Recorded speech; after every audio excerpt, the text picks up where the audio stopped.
Call, and there's nowhere in the world we'd rather be. KC, proud to be part of local life.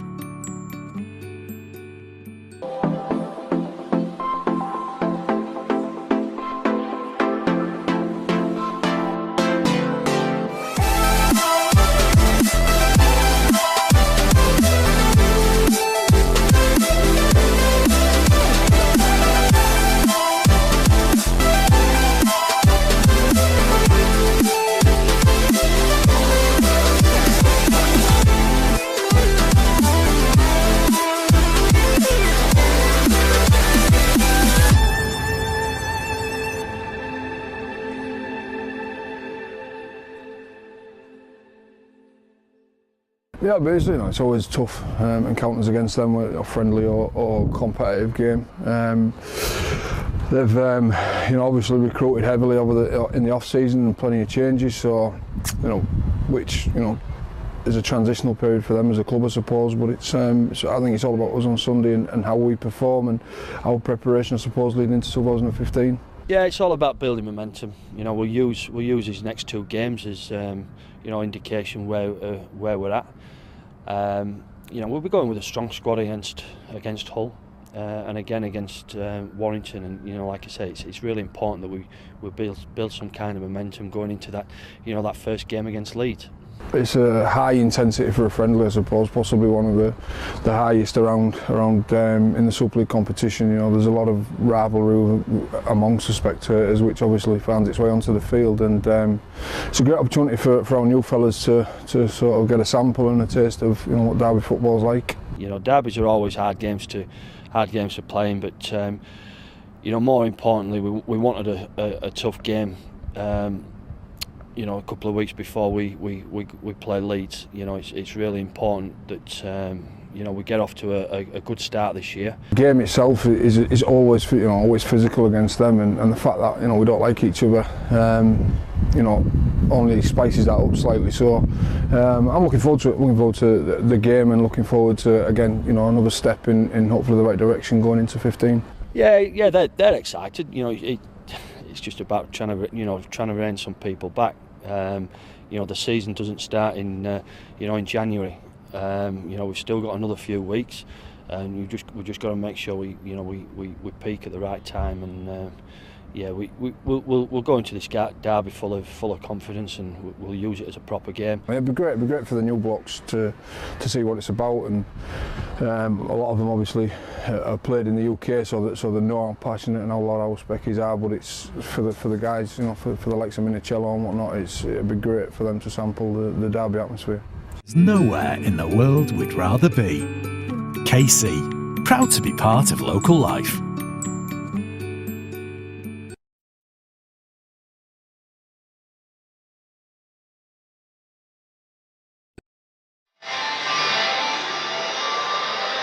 Good afternoon and welcome from a chilly KC Stadium. This afternoon it plays host to the derby as Hull FC take on Hull Kingston Rovers in the annual pre-season friendly, if we can call it that. Alongside me this afternoon I am Mark Ash, I have Rob Chadwick and former Hull FC and Hull Kingston Rovers player Sean Briscoe. Good afternoon, gents. Good afternoon, Mark.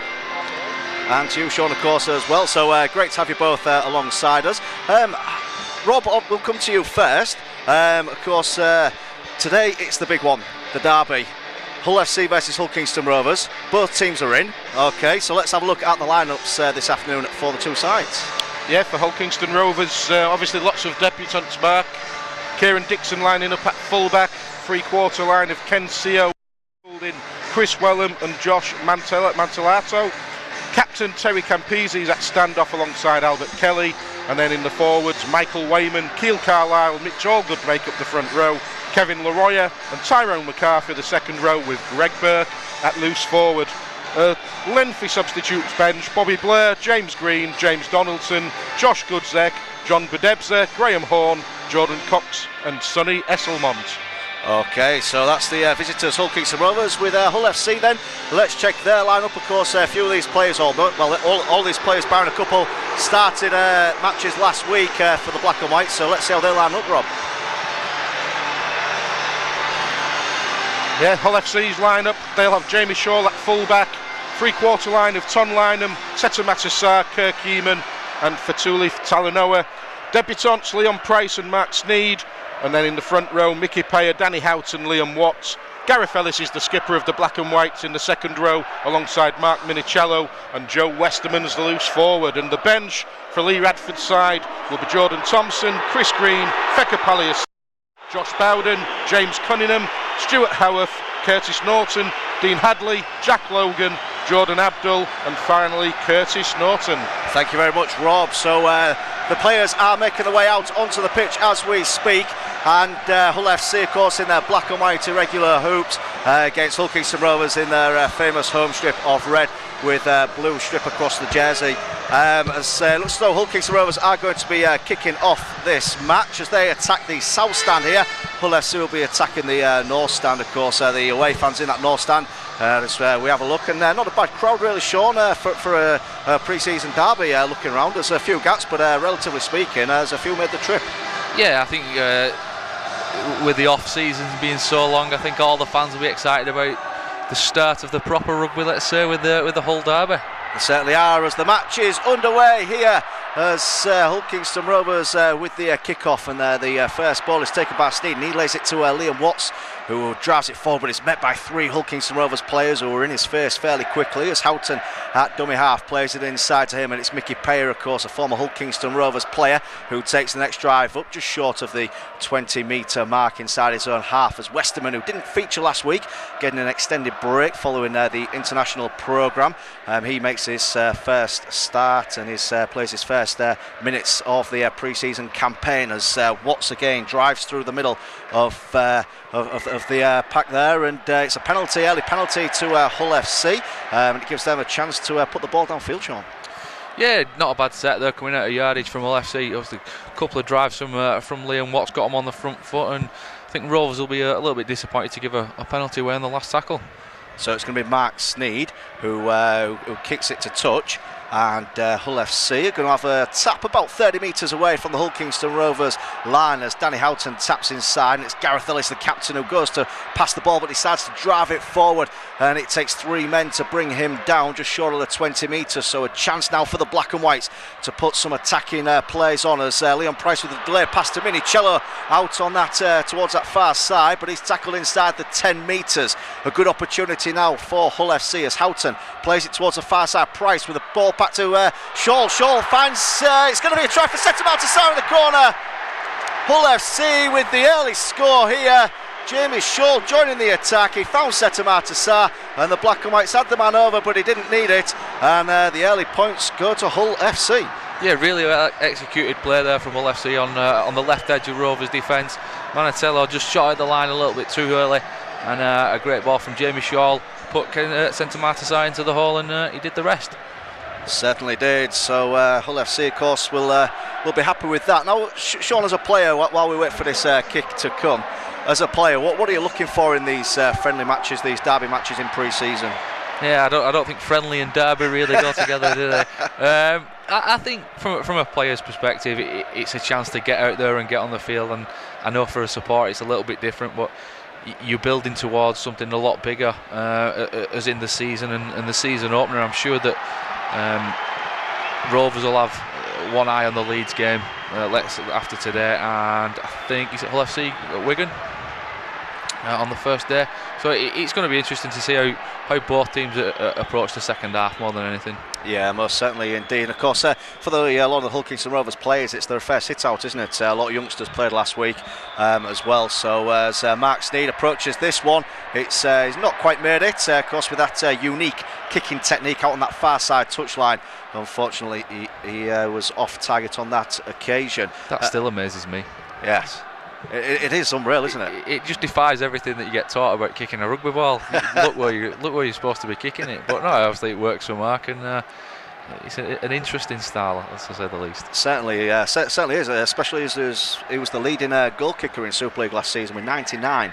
So it certainly works for him, that's for sure. As Rovers then with the restart, and Leon Price is underneath it this time, and he lays it off to Liam Watts, a player that had a good second half of the season in the last campaign for Hull FC, and he takes it forward once more. Rovers get men into the tackle. It's now Mickey Payer once more, so that Watts and Payer combination working well early on, and he gets them legs driving. That's a superb drive by Payer. He's still going, he's pumping those legs and nobody can stop him. The referee did say held, maybe a little prematurely there, but it's going to be playing the ball where Houghton then finds Westerman, and Minicello coming in on the angle, but Westerman decides to keep hold of the ball, and he's tackled just short of the 40-metre line now for Hull FC. The ball's played inside, and it's Payer playing it back to Shaw to Sneed with a quick pass to Yeaman. Yeaman gets away from the tackle, and he's inside another. He's taking it on here is Kirk Yeaman, but eventually a tackle is made by Albert Kelly. Hull FC with a quick play of the ball, and it looks as though they're playing with a good intensity early on the black and whites as Watts takes it up the middle. They look very structured, don't they? They're really well organised, and I think obviously Radda's allowed a lot of time with the new halfbacks to get them structures in place, and they look very good at them at the minute. That's a fantastic take though by the Hull Kingston Rovers winger. Is that Ken Seo who took that one?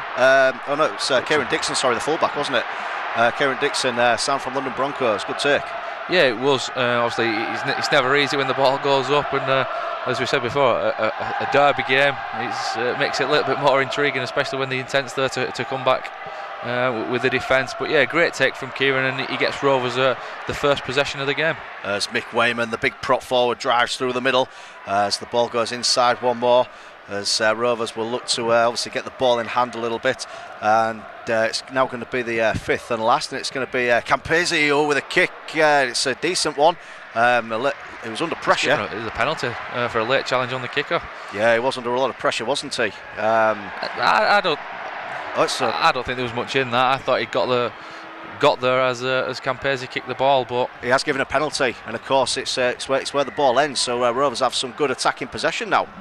Yeah, great opportunity for him. As I said, I didn't think the FC defender had done anything wrong. I think he got there at the same time, but obviously Robert Hicks decides, and Rovers have a great opportunity to put some pressure on the FC line now. Certainly have, as Keil Carlisle with an opportunity at hooker this season for him, as the ball comes out towards this near side. It's going to be Kieran Dixon with a spinning pass out wide, and it's now going to be Ken Seo who takes on the Hull FC. He's almost got the ball down. It was, has he lost it? A knock-on has been awarded. He was under a lot of pressure. And it's going to be a 20-metre restart, and Jamie Shaw wants to get on with this, and he certainly does. Who's going to make the tackle? Rovers managed to get back the 10 in the end, but Jamie Shaw, who scored a hat-trick last week in the friendly for Hull FC against York, certainly looking sharp. Yeah, he is looking sharp. Obviously, you spoke about the hat-trick last week, and obviously the speed, he's got speed to burn, and you can't give him opportunities to have a free tap and a free run to the other end of the field. There's not many people on this field who's going to catch him, and I think you've got to compliment the FC defence in the corner to stop Ken Seo going over. Yeah, it was a good opportunity. It was ambitious from him, but if you don't try him, then you never get these great tries, do you?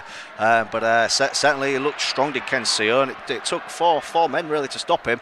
As Hull FC now on the last. Sneed puts a chip kick in. It's about 10 metres from the Rovers line, and again another good take. It's Ken Seo this time who takes that, and he's won the penalty, tackled in the air. No complaints about that one. No, I think Yeaman just came through while he was in the air and just took his legs from underneath him. I don't think it was malicious. I just think it was an accidental one, but again it relieves any pressure that FC were looking to build with the kick. So we've played 7 minutes in this pre-season derby match. Hull FC lead by 4 points nil at early Seta Marta Sarr try. And of course you are enjoying exclusive coverage of the Clive Sullivan Trophy at kc.co.uk. Hull FC Live and Hull KR TV brought to you by KC Sport as Rovers advance into the Hull FC half, and it's again Albert Kelly looking sharp, looking dangerous when he gets the ball, as Hull FC scamper to make the tackle. It's now going to be Campese. Campese plays it inside to Kieran Dixon, who's brought down there by Fatuli Talanoa.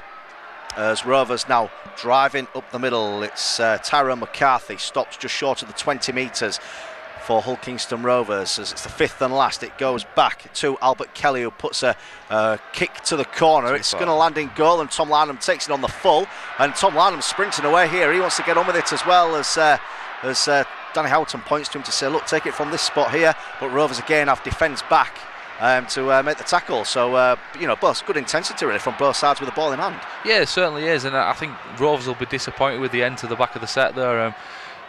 Bit of a nothing kick really from Albert Kelly, too far for any Rovers players to get there, and too far and into the in goal, and it's a free 20 metres for FC to come out and start putting a little bit more pressure on Rovers again.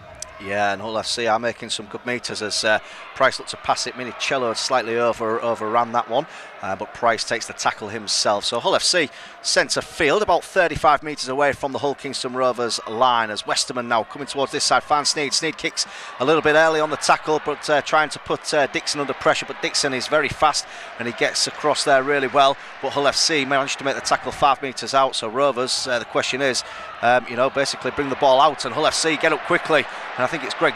Is that Greg Burke? No, it's not Greg Burke. Josh Mantelato, I think it was. Who took the play.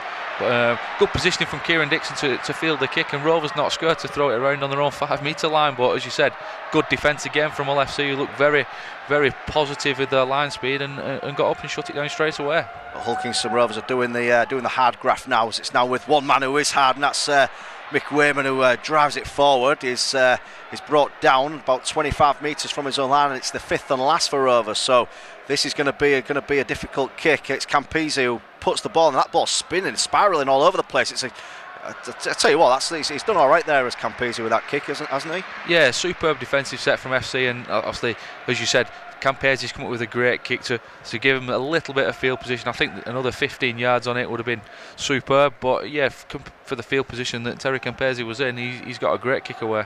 And of course, with the ball bouncing in touch, it gives both sets of players the chance to grab a breather. Now, looking at the season's objectives, now both sides failing to make the playoffs, with Rovers finishing 9th, Hull FC 11th last season. Both coaches will be looking for much improved performances this campaign, especially with the new format. Yeah, as you touched on, the new format, I think is the big one. That top 8 spot is even more important now, and I think it could be the future of the clubs that are on stake with some aspects of it. If you don't make that top 8, then financially it could be a disaster for you. You only need a couple of results to go against you the next few weeks, and you could be starting the league in the Championship next year. Well, certainly indeed. We'll be talking more about that at half time, as Hull FC now bringing it inside the Rovers half by a couple of metres, and Danny Houghton waits at dummy half. He plays it inside to Sneed. Sneed throws one dummy and a sharp pass out to Price. Price looking for options. Shaw's coming from behind, but Hull Kingston Rovers defence stands firm thanks to Albert Kelly, and also Darryl Goulding making the tackle there. As it's now Watts. Watts goes to throw it, goes to pass it, eventually spins and gets the offload to Sneed. Sneed to Yeaman. Yeaman goes to put his hands to it, but it looks as though it maybe drifted forward there, not given by the touch judge, and Talanoa picks it up and brings the ball inside by a couple of metres, but he's tackled about 25 metres away from the Rovers line, as Gareth Ellis now drives it forward for the Black and Whites inside the Hull KR 20, 5th and last. It's going to go high. Sneed to the opposite corner. It's going to be a great take on that far wing there. Josh Mantelato again, he's certainly getting involved early on, and that was a superb take by him. Yeah, a great kick from Mark Sneed. He put the Rovers defence under a lot of pressure there, and Mantelato came off his wing and got up in the air, and a superb take. But again, Rovers are bringing the ball off their own line, and I think Lee Radford will be really happy with how FC have started this game. Yes, I'm sure he is, as Kill Carlisle scoots from dummy half, tries to catch the Hull FC defence, either not square or offside, but the referee Robert Hicks is having none of it, as again Hull Kingston Rovers driving it forward, and this time it was Mitch Allgood driving that one, as now Albert Kelly kicks it downfield. He splits the winger Tom Lynham and the fullback Jamie Shaw, and that's a good kick. Lynham has to field it 10 metres from his own line, and the Rovers defence, it's a decent chase. He's tackled just outside of his 20-metre line inside his own half, and Talanoa now scoots from dummy half for Hull FC, and that's a decent effort from him. And he's still going. Eventually he's tackled on the 40-metre line, so 2 tackles got in this set, and Hull FC are making decent metres. It's now Mickey Payer, and he advances over halfway now for Hull FC before he's brought down by 2 Hull Kingston Rovers players. It's now Leon Price with a short pass, so that's a good line by Minicello, who breaks through. Minicello beats, oh my goodness, oh, he steps Kieran Dixon like he wasn't there. What a try by Matt Minicello. His home debut for Hull FC, and what a way to mark it. A lovely line, and the way he stepped Kieran Dixon was absolutely superb. Hull FC increase their lead to 8-0 as he puts the ball down underneath the sticks. Sean, talk us through that one. I think you've got to go compliment two excellent pieces of skill there. Leon Price, how many times have we seen it in his St Helens days, his Bradford days, takes the ball to the line, draws the defender in, and a superb hole hit by Minicello. He goes through, and as you said, Kieran Dixon didn't know which way he'd gone. He'd gone past him before he'd even realised. And obviously, making your home debut in front of these fans here is a special one. To score a try on that debut makes it a little bit more special. Not good for Rovers. I think one of the players, I'm not sure which one it is, he's flat out in the middle of the floor, in the middle of the pitch. But doctors and physios attending to him, so we could have a little bit of a delay. Yeah, quite possibly. It's obviously something that certainly a coach doesn't want to see, and certainly a player. Last thing they want to do is get I think it could be Campese with the fact that Maurice Blair's stood poised, ready to come onto the field. Yeah, just have a look. I think you're right there, Sean. It is Campese, isn't it? Of course, be interesting to see whether it's where that knock is, as Mark Sneed adds the extras for Hull FC from in front of the posts. So Hull FC lead by 10-0, and like you say, Lee Rafferty will be very pleased with the opening 14 minutes from the black and whites. And of course, the concern for Hull KR will be Terry Campese, but the thumbs up from the physio down there. So it looks as though he's okay to carry on, and he is lining up. Robert Hicks is speaking to him, but it looks as though he's going to be okay. Tough. Made of tough stuff for rugby players, aren't there, these days? Yeah, these days. I don't know about the past ones, but I think, yeah, as you said, I don't know, Sean. You put your body on the line for both clubs, didn't you? Radders will be really happy, and as I said, they look very organised. FC, they've got great line speed in defence, and that's the fundamentals of the game. If you can show them and complete your sets and get a kick away, then it makes the game a lot easier for you. It certainly does indeed, as now Mickey Payer drives it forward once more for Hull FC. Tackled 25 metres centre field away from his own post, as Westerman then again Minicello really wanting to get involved as Westerman takes the ball forward, and he's tackled just short of the 40 metres. It's now Mickey Payer once more, who plays it back to Sneed out the back to Shaw. Dummy runners creating problems here for Rovers as Keir Keeman has the ball, and he's tackled about 5 metres in from the near side touchline, as it's now going to be Sneed inside to Watts. Watts again is running an angle, but then has to straighten up. Fifth and last for Hull FC, 40 metres away from the Rovers line. So what's Sneed going to do? He's going to do a low kick downfield, and it's going to be Ken Seo who fields this one. He picks it up, brings it back, takes on Houghton and Westerman, and drives it, but they manage to stop his progress about 12 metres from his own line, as Kieran Dixon plays it inside now to Josh Mantellato. He takes it up towards the 20-metre line centre field, as Darryl Goulding waits at dummy half. He scoots for Hull Kingston Rovers. And again, Hull FC will be pretty pleased with the defence, as the game seems to have steadied out a little bit, as Rovers just want to probably complete the set. Yeah, they'll just want to get to the back end of the set, get a good kick away. I think the first set that you've got the ball after a try's been scored against you is very important. You need to stop the rot, you need to get back into the grind of things and get the kick away. And they've just about made it up to the halfway line this set, which is probably one of the better sets that they've had so far in the game. As Campese puts up a high kick, and that is high. It's going to be a tester for Tom Lynham under pressure. Tom Lynham does well, and he gets away from one, but he's going near the touchline, so he steps back in field. But that's a good recovery in the end there by Mantellato again. After he fell to the ground, he managed to make the tackle whilst on the floor, so he did well to stop Lynham's progress, because he's a quick player. As Hull FC make a couple of interchanges, Payer and Watts come off, Green and Bowden come on for Hull FC. But yeah, good work by Mantellato there. Yeah, it was. He did well to chase the kick down, compliment Tom Lynham on a great take with the ball and making the yards. But yeah, Tom Lynham in open space is a tough prospect to deal with, and I think Mantellato dealt with it really well. He certainly did, as now Gareth Ellis is tackled. He spins around, but goes to the ground fifth and last. Price picks up one-handed. He then puts a little dink infield, and that's got too much on it. Bit of a shame really there, but Hull Kingston Rovers now will take the 20-metre tap, and again another opportunity really, starting from the 20 metres. This is probably the furthest up the pitch they've started a set as well. Yeah, it's a great opportunity for them just to keep, as I said before, get in the grind of things, complete the sets, get a good kick away, and also the further up the field that you finish your set of six, the better it is for you. And we've not really seen too much of the outside backs of Hull KR yet, and I think given a little bit of field position, we might be able to see a little bit more of them. Yeah, most certainly indeed. How much of an impact do you think the fact that a lot of the Hull FC players today. There's only Joe Westerman, who I can think of, who didn't feature last week. The fact they've already got a few minutes under the belt, where compared to the Rovers lineup, they really haven't got any minutes under the belt so far. How much of an impact will that have on today's game? I think overall it does have a great effect. You can do all the fitness you want pre-season, on the track, up the hills, whatever you want. There's nothing like game fitness. Just to get out there, and the way the game is, it's fast, it's slow, the contact of it as well. There's nothing like it, and to get out there, it'll be great for Rovers to get the blow, to get the air in the lungs and get the first run out for majority of them. So 18 minutes into this game, and Hull FC lead by 10 points to 0. You are enjoying exclusive coverage of the Clive Sullivan Trophy at kc.co.uk, Hull FC Live and Hull KR TV, brought to you by KC Sport, as Talanoa up the middle for the black and whites before he's tackled about 5 metres inside the Hull Kingston Rovers half. As Danny Houghton then, he drives it, runs it forward and then feeds Josh Bowden with a short pass, and Hull FC now 30 metres away, fifth and last. Who's going to be dealing with this one? It's going to be Leon Price.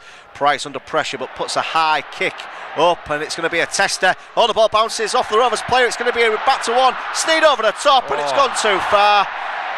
But the first knock on, it's going to be a scrum head and feed to Hull FC, 10 metres away from the Rovers line, I would expect. Yes, that's what Robert Hicks has given. Of course, with that kind of free play rule as well. I thought Kieran Dixon just jumped a little bit too early then. He seemed to be going back down to the floor as he got near the ball.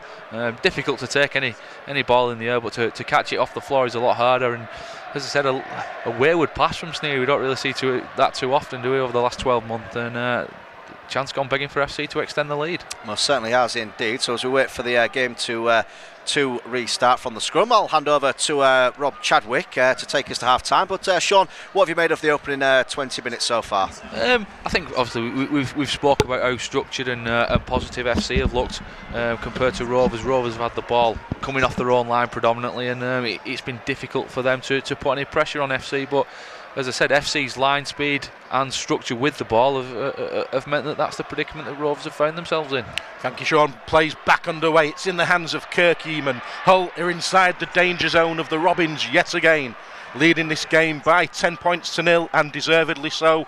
On the balance of the opening 20 minutes, Gareth Ellis is powering for the line. Will he get that ball down? There's a host of Robins players in attendance, and they've just done enough to keep him out. But Sean, at this stage, Hull just look a yard sharper than the Robins. Yeah, they do, and as we said, there's quite a few of the FC lads who played last week who've had the run out. They've opened up the lungs, and it does help them little things. But I think for me, that right edge of Hull FC with Leon Price, Minicello, Santa Marta Sarr, Lynham and Jamie Shaw at the back look very dangerous going forward, and they're taking a lot out of the Rovers defence. Hull are just 10 metres out, around 10 metres to the right hand side of the uprights. Danny Houghton's there, he feeds the ball into the centre of the field. Sneed looks to link up the play, puts the dink over, pressure on CO, who does superbly well.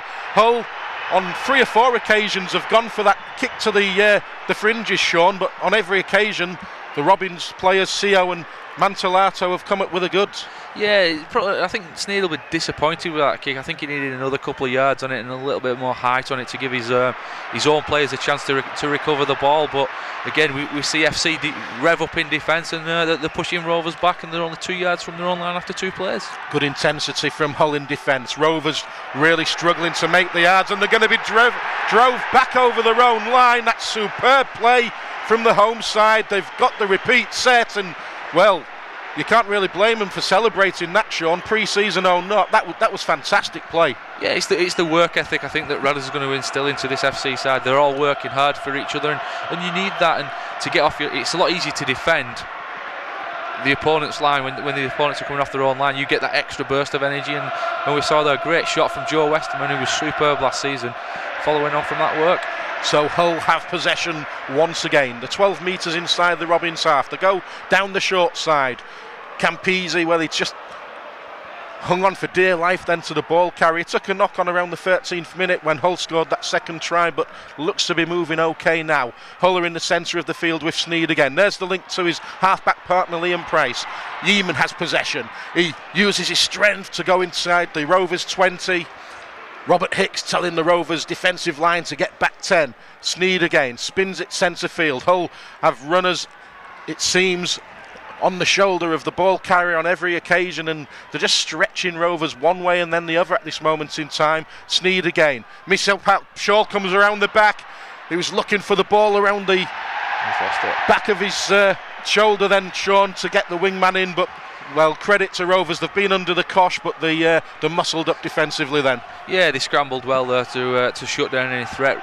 FC looking good to create the space for Jamie Shaw, but they just couldn't execute the final pass and put Tuli Talanoa away into the corner. But yeah, credit Rovers that they're hanging on in there. It's only 10 points behind, and for the possession and the field position that they've had, you would have expected a little bit more at this point. But as we said, it's only a friendly. Absolutely. Those two Hull FC tries, the first coming on just 2 minutes of play. Seta Matassar going in the right hand corner, and then Mark Minicello absolutely dancing his way around Kieran Dixon to racing from around 25 metres out. Rovers now looking to make some hard yards up the middle. Keel Carlisle's there. He scoots and moves the ball onto his left shoulder. That looks as though that could be Kevin Leroy, the Frenchman, who's joined the action now for the Robins. I think that could be Kevin Leroy's and Chris Wellham's first touch of the game, and we're 25 minutes in. That just shows the dominance that FC have had, and like I said, credit to Rovers, they're hanging on in there and they're coming away from their own line now. Rovers will look to cross halfway. To do so by around a metre or two, and then 4 Hull players unceremoniously smash the ball carrier into the turf. What's the last tackle option? It's with Albert Kelly. He's gone to the sky, it's spinning, it's not the easiest, but it's taken well by Talanoa. Rovers will look to make the tackle in the 20. They didn't, and that will disappoint Chris Chester. Yeah, it was a great kick, putting them under a lot more pressure. They had that field position. It was a good set in yardage, and they've just done all that hard work with one missed tackle. And from Chesney's point of view, it'll be very frustrating to watch things like that. Both coaches now starting to ring the changes. That's James Cunningham, who's just come on for Hull. He had a good loan spell at London last season, very impressive, and well, this will be a good chance for him with Aaron Jeremiah no longer being at the club. Yeah, the experience again last year at London will be invaluable to him.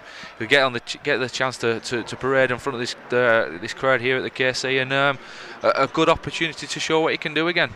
Hull are on the last tackle. Sneed is gone to the sky once again, left-footed. Underneath it is Mantellato, not under any real pressure. He collects and he manages to make around 2 or 3 metres forward before the challenge came in, and once again Rovers been asked by Hull FC to bring the ball out their own 20, and they haven't really done it successfully so far in this game.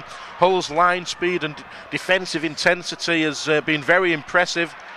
That's impressive. James Donaldson, first touch in her Hull KR jersey, carries the ball at least 10-15 metres to get Rovers on the front foot, and I think that's the type of carry that Rovers need. They need that enthusiasm and they need that energy from somewhere. Campese spins it wide. Wellham just checked and then shuffled his feet, and well, he was faced by 3 Hull defenders who bring him down 6 metres from the halfway line, and that's a penalty on the last. That's good for the Robins. I think Lee Radford won't be too happy because Hull had Rovers bottled up then in that set, and they've just gifted them 25 yards and another set. Yeah, there's a big difference. Rovers again kicking from their own half of the field, not really going to be a pressure kick, and on the last play that you just undo all that hard work that you've just put in. As we said, Rovers haven't really had a chance to throw the ball around out wide or put FC under pressure on their own goal line, so let's hope and see what they can do in this set. James Green plays the ball. Rovers moving the ball from the centre of the field to the right fringe, where they'll look to bring Goulding and Seo into play. Good pick up from Albert Kelly. Rovers going up the middle once again. They're only around 15 metres out, just to the right hand side of the upright. Carlisle goes to the open side, links to the skipper Campese. There's numbers here for Rovers. Dixon went for glory. He's taken down around 3 metres from that try line, but this is Rovers' best opportunity, and they now have a penalty, to the dismay and the anger of the home fans. But this is Rovers' best spell of pressure in this game, Sean, and friendly or not, they do need a try just to get them in this game. Yeah, they do, and I think they could have probably had one in that last play. Kieran Dixon looks up, Josh Mantellato completely unmarked, strolls into the corner, but not to be, and Rovers need to make FC pay in this set. They'll look to do so now, but once again, Hull's line speed is good. Has that Rovers player taken a knock? He gets to his feet wearily, does Kelly. Rovers will come again. Big challenge went in there from Gareth Ellis. The crowd oohed and awed as that collision was made. It's with Campese. Rovers once again are looking to stretch the Hull FC side. The little dink through was by Leroy. It's taken by Hull, and that attack comes to nothing, and the counter is launched, and yet again a good 10-12 carry by the Hull player under no real pressure. Yeah, Chessie's going to be pulling his hair out if he's got any left down there. Third tackle, and Cavallari puts a nothing kick in, really, and it was cleaned up really well by Santa Marta. And again, FC make easy yards coming out of their own end, and it's a frustrating thing to watch play like that. You don't have any possession, you don't have any field position, and then somebody comes up with a brain explosion, and you're back under the cosh. The scoot from Cunningham takes the black and white over halfway. It's with Sneed. He looked over his shoulder, but then eventually put the kick away left-footed. It could be a good one, that. Will it stay in? No is the answer. It just trickles into the dead ball area. Rovers will get the tap restarts. You're enjoying exclusive coverage of the Clive Sullivan Trophy at kc.co.uk, Hull FC Live and hullkr.tv, brought to you by KC Sport. And as half-time approaches, it's the home side in the ascendancy. Hull FC leading this game by 10 points to 0. Interesting that Maurice Blair's got an injury here for Gareth Ellis. It doesn't look good for him. But interesting that Maurice Blair's come on with the number 6 jersey on his back, and he looks to be playing it loose forward. It was going to be interesting to see how the 3 new signings who predominantly play half-back were going to fit into the Rovers structure, and it looks as though that could be the solution. Yeah, he has been asked what position he would favour, Sean, and he has actually said he would like to play stand-off or off-half, so that's good. There's competition for places. Obviously, Craig Hall, his utility factor used to be a good thing for the Robins. He's no longer at the club, so they did need to bring that third half back in, and it surprised everyone when it was Terry Campese, but 3 good players. Yeah, 3 fantastic players to have in your squad, and as you said, competition for places is vital if you want to strive for success, and I think Chessie's got that with his squad. If you look amongst the backs, there's players there like Chris Wellham, who's got squad number 19, which is not heard of, really, is it? Ben Kikane to come back in. Josh Guzdeck, who's on the bench today, who's a fantastic young prospect coming through. Matty Marsh into that half-back role as well. So there's competition for places, and if you can create that, then it brings out the best in people. And we see as Gareth Ellis leaves the field with what looks like a knee injury with the way he's limping. Yeah, I think he twisted his knee or his hip in that tackle, Sean, and there's no point in risking if there's any minor injury there. Hopefully it's nothing too serious, but it's all about the big kick-off as that approaches in February, and both Lee Radford and Chris Chester will be hoping and praying that nothing too serious comes from this game. Rovers once again have possession. The bump off the tackle was by Kevin Leroy over on that far side as we commentate from the West Stand upper here at the KC Stadium. Rovers just trying to inject some pace into the game now, you feel. The ball's just starting to look that little bit sharper. Does it sometimes, Sean, in pre-season it take 20-25 minutes just to play yourself into a rhythm? Yeah, I think you just need to open up them lungs and get used to the feel of the game again. It said, commented on the fitness of players. You can't really coach, and you can't do any drills at all to complement what actually a game is. So to get into that grind, the physicality of it, the way you play, the timings, it does take time. And again, Chessie definitely lost his last thread of as Rovers give another penalty away and give FC cheap yardage. Yes, it was the second effort of Ken Seo, the wingman, which conceded the penalty. Robert Hicks was quick with the whistle as Hull just tried to catch Rovers napping there. Cunningham went to the short side, and the run of Kirk Eamon had to be stopped by the tackle of Daryl Gould in his Paliacina. That trademark scrum cap of his, as Hull now enter the midway point of the Robins half. Missed out pass. Yeaman. Has it been given us forward? Well, it looked okay from our position, Sean, and I think Rovers will be saying thank you. It was flat, but I'm with you on that one, Rob. I don't think there's anything wrong with it.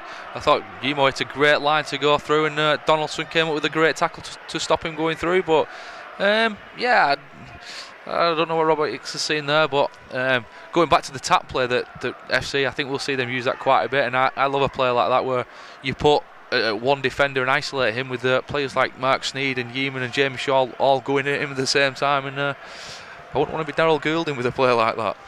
Yeah, Hull looking very, very sharp, as we've already said in this game. This 10 points advantage. Well, Rovers haven't really troubled it. They had that half chance to Ken Seo on around 6 minutes of play, but this man can gallop. It's Kieran Dixon. He's going to try and do Shaw. He's beat Shaw. He's going for the line. What a try from Dixon. The Rovers fans are loving that one. It's come out of nowhere. The Rovers players all rush to celebrate with the fullback, and Rovers have their first point of the afternoon. It's Hull FC 10, Hull Kingston Rovers 4. Sean, that was class. That was class, as you said, class. That you can't. That the speed that he's got, you can't teach. Natural ability down to a T. There, in and away on the centre Matasar, and just shows everybody else a clean pair of heels. And it was similar to Mark Minicello, what he did to Dixon with Jamie Shaw. Two very quick fullbacks going up against each other, and Dixon made Shaw look average as he coasted past him. Part of me was willing Feka Paliasina to catch Dixon just for that element of something. But yeah, superb try by Dixon, and gets Rovers back in the game, and after they've had no field position or possession. The Rovers fans, well, that will have whetted their appetite. Kieran Dixon, well, just 2 years ago he was one of the hottest properties in the Super League. He suffered that horrific knee injury playing for the England Knights, and well, he's not lost any pace, that's a fact. I won't mind borrowing a couple of yards of it, to be honest, Rob. He's saying that, he still beat me with 20. Mantelato will be the man with the kicking duties for the Robins. He's directly in front. I don't think it matters to this guy, Sean. He's got an absolutely phenomenal kicking record. That one's gone straight between the uprights. It's 10-6, but I think he kicks at something like a 93% success rate. He reminds me a little bit of Gareth Morton. Obviously, the Rovers fans will know what I'm talking about. The way he kicks the ball, the way I think the only thing he's missing is the swinging arm. But yeah, in stature and the way he walks, the way he moves, he reminds me a lot of Gaz. 10-6 the scoreline as we approach half-time. Now that will give the Rovers players a bit of a lift. They've been bullied in this game, you have to say. Hull have dominated the field position, the possession. They've looked more dangerous, but well, one thing about this Hull Kingston Rovers lineup this season, with the likes of Seo, Dixon, Mantelato, they've got some pace, Sean, and they could strike from deep and trouble some sides this year. Yeah, I think we've seen Rovers throw the ball around in their own 5-10 metre area a couple of times on the first play, and I think that shows the intent and confidence that they've got in their strike this year. They have had a little bit of pace in previous years with the likes of Craig Hall, but nothing with the weapons that they've got out there on the edges for this season. So Rovers now have possession, just a few metres from halfway in the centre of the field. John Budebsa, the French hooker's now on the field. He feeds Campisi, who kicks downfield. It's turned Jamie Shaw around. He picks up 3 metres from his own try line, and the reception committee is there, and well, visibly that try has lifted the red and whites. And it does, and the difference it makes with a good set coming out of yardage, a good kick on the back of it, the confidence that Rovers have got now. Look at their line speed compared to what FC have got. So Hull, for the first time in this match, you have to say, are just on the back foot for this moment in time. They lead by 10 points to 6, but Rovers having their best spell of the afternoon. A good drive, though, carries Hull up to the midway point of their half. James Cunningham is waiting for the ball to be played. He comes to the left edge. Westerman links with Sneed. He's got space in which to run. Rovers scramble across. The ball comes out, picked up by the black and whites, but the knock-on has been given by Robert Hicks. Was it touched by a Rovers man? No. The scrum goes the way of the visitors, and, well, difficult to see that one. I'm confused with this. The FC player carries the ball into tackle, the Rovers player tackles him, the ball goes back towards the FC line and the FC player picks it up. I've no idea where he's got a knock on there from Hull FC, but compliment the Rovers defence. They scrambled back well after some good enterprising attack from FC on the edges, and I think Sneed should have really released Talanoa down the edge and let him have a gallop away. So Rovers now will play the ball in the centre of the field. Budebsa links to Kelly. Kelly, an elusive runner. In fact, it was Dixon. They look alike, those two, don't they? Yeah, one's got orange boots on, one's got yellow. That's how I'm trying to differentiate. Good spot, Mr. Briscoe. Here comes Campisi now. He misses out the pass, and Rovers now are only around 20 to 23 metres away from the Hull line. If Rovers can get another score before half time, I think Chris Chester would be very happy. That's gone loose. Hull pick up, and well, I think you have to say Albert Kelly was just dawdling there. Yeah, he turned his body sideways, and it was a great opportunity for the FC player to get in there and put a shot on him, and it was a good shot, and he dropped the ball as a result. So Hull back in possession. Palliasina plays it 10 metres from the halfway line. The whistle of Robert Hicks gives a shrill blast, and Rovers are not square at marker according to the referee. Jamie Shaw has caught them napping, and that could easily have been a try. Rovers weren't prepared for that. They're now on the front foot, Hull, after Rovers were looking as though they had an opportunity to get their second. Hull are now back in the danger zone of the Robins, and they have tackles remaining in this set. It's with Sneed, the drop-off pass to Palliasina. He will set up the position just to the left of the uprights. Rovers taken back onto their own try line by Robert Hicks. Hull open up the play and go to the right edge. Short, flat pass. Rovers, though, were watching and they made the tackle, but this is danger once again. Will Hull go to the short side? Yes, they do. Quick pass. Oh, and Rovers' defence was just stood stationary there. Hull go in for their third try, and well, following Rovers' best spell of the game, Sean, Hull have responded well, and they extend the lead to 14 points to 6. Yeah, and that combination again, Leon Price to Mark Minicello, and he hits a great hole again, and Rovers can't stop him. But as we said, FC, they just needed that chance to get out their own half. Rovers had done everything right over the last 5-10 minutes. They'd built pressure, they'd completed the sets, they put a good kick in, and they'd limited FC to yardage coming out, and as a result they were getting back on top. But you only need one error like that, and the swing in a game is so vast.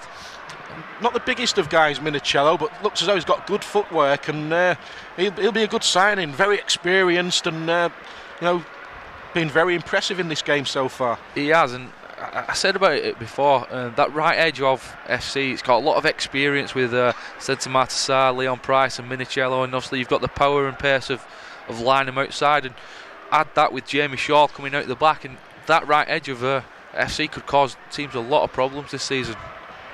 Matt Sneed has his back to the Rovers fans as he lines up the conversion. This has got to be the strangest kicking technique in the rugby league world, but it often comes up with the right result. It has again. The flags are raised, and as we approach the half-time hooter, Hull re-establish that 10-point advantage. They lead by 16 points to 6.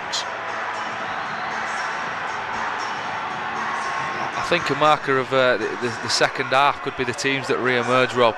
There's a lot of players on these benches that we've not seen yet, with the likes of Hadley, Norton, Logan, Abdul, from an FC point of view, and then the likes of Guzdeck and Coxey and Sonny Esselmont as well. So I think them changes when them youngsters come into the fray could be a point for us. That was a really deep restart by the Robins. It could have easily sailed out on the full, but the catch was made, and Palliasina has driven Hull 10 metres away from their own line. They come to this left edge, just trying to keep the passes short, but Rovers muscling up.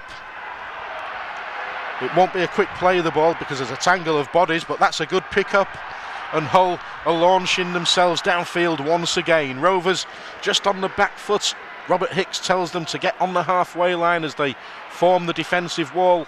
Some messing around there as James Cunningham just popped it short to his right shoulder, and Hull are looking to cross halfway. I think we could see an early kick from FC at some point in this game. Kieran Dixon defends really shallow at the back for Rovers, and there's a lot of space in behind him. Last tackle, Hull have the ball with Sneed. He's gone to the sky. Dixon is the man underneath it. Oh, he's lost that one, and he's knocked it forward. And well, I don't know what the wind conditions are like, Sean, but that one just seemed to drift away from him, but it didn't look comfortable at all. That from being stood underneath them, Rob, in previous games, they're the ones that you don't want. The spiral, it doesn't matter about wind conditions on them ones. The way that the player kicks the ball on an angle and it spins, and as it comes down, it can go away from you, it can come towards you, it drops a lot faster as well. So they're the hardest ones to take, and I don't envy Kieran Dixon being stood underneath that one. It's not the He doesn't lack confidence, so I don't suppose that will worry him too much. What will worry Chris Chester, though, is that Hull now have a good opportunity to score their 4th try of this first half. Will it be the set move from the training ground? Well, they're going to kick early. Mantelato's there, and that was knocked forward by Tonline, and Robert Hicks says play on, and the counter is launched by Dixon, and on tackle number 1, Sean, interesting option, shall we say. That's what friendlies are for, I think, to try things out like that. I think it only needed a little bit better hands there from Tom Lynham, and he scores in the corner. But the execution shows the intent to attack from all over. There's the final play of this first half. The chip over was by Albert Kelly. Jamie Shaw took possession for Hull, but then the Rovers half-back made the tackle. So both sets of players will head for the tunnel. It's been an entertaining game. Hull very much in the ascendancy, you have to say. They lead 16-6 at half-time, courtesy of 3 tries. The first to Seta Matassar and a double from Mark Minicello. Just the one response for the Robins from Kieran Dixon. And at half-time, the scoreline here at the KC Stadium in the Clive Sullivan Trophy, it's Hull FC 16, Hull Kingston Rovers 6. Thank you very much, Rob, there. So that's the first half here at the KC Stadium. Hull FC 16, Hull Kingston Rovers 6. And, well, we've got a few discussion points in this half-time break and a few things that we're going to go through.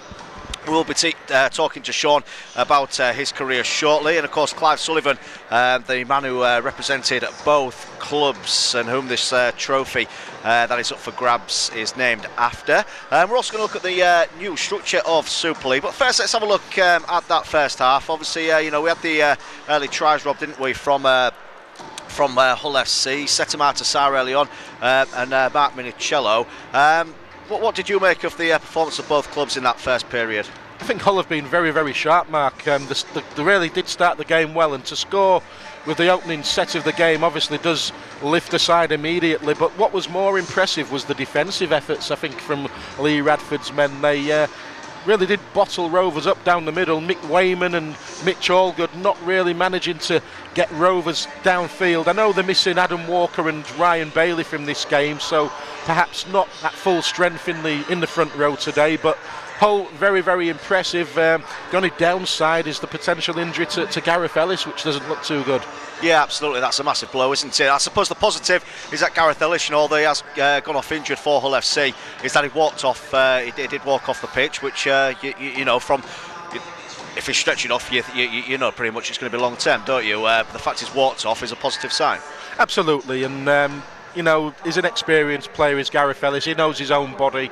If he said to the physios, I'm okay to walk, then he'll probably be fine. And it's not worth Lee Radford taking any risks. I think the biggest thing that I've been looking at today is obviously both sides have got new half-backs. And on that first half performance, Kelly and Campese not linked up as well as the whole duo of Price and Sneed.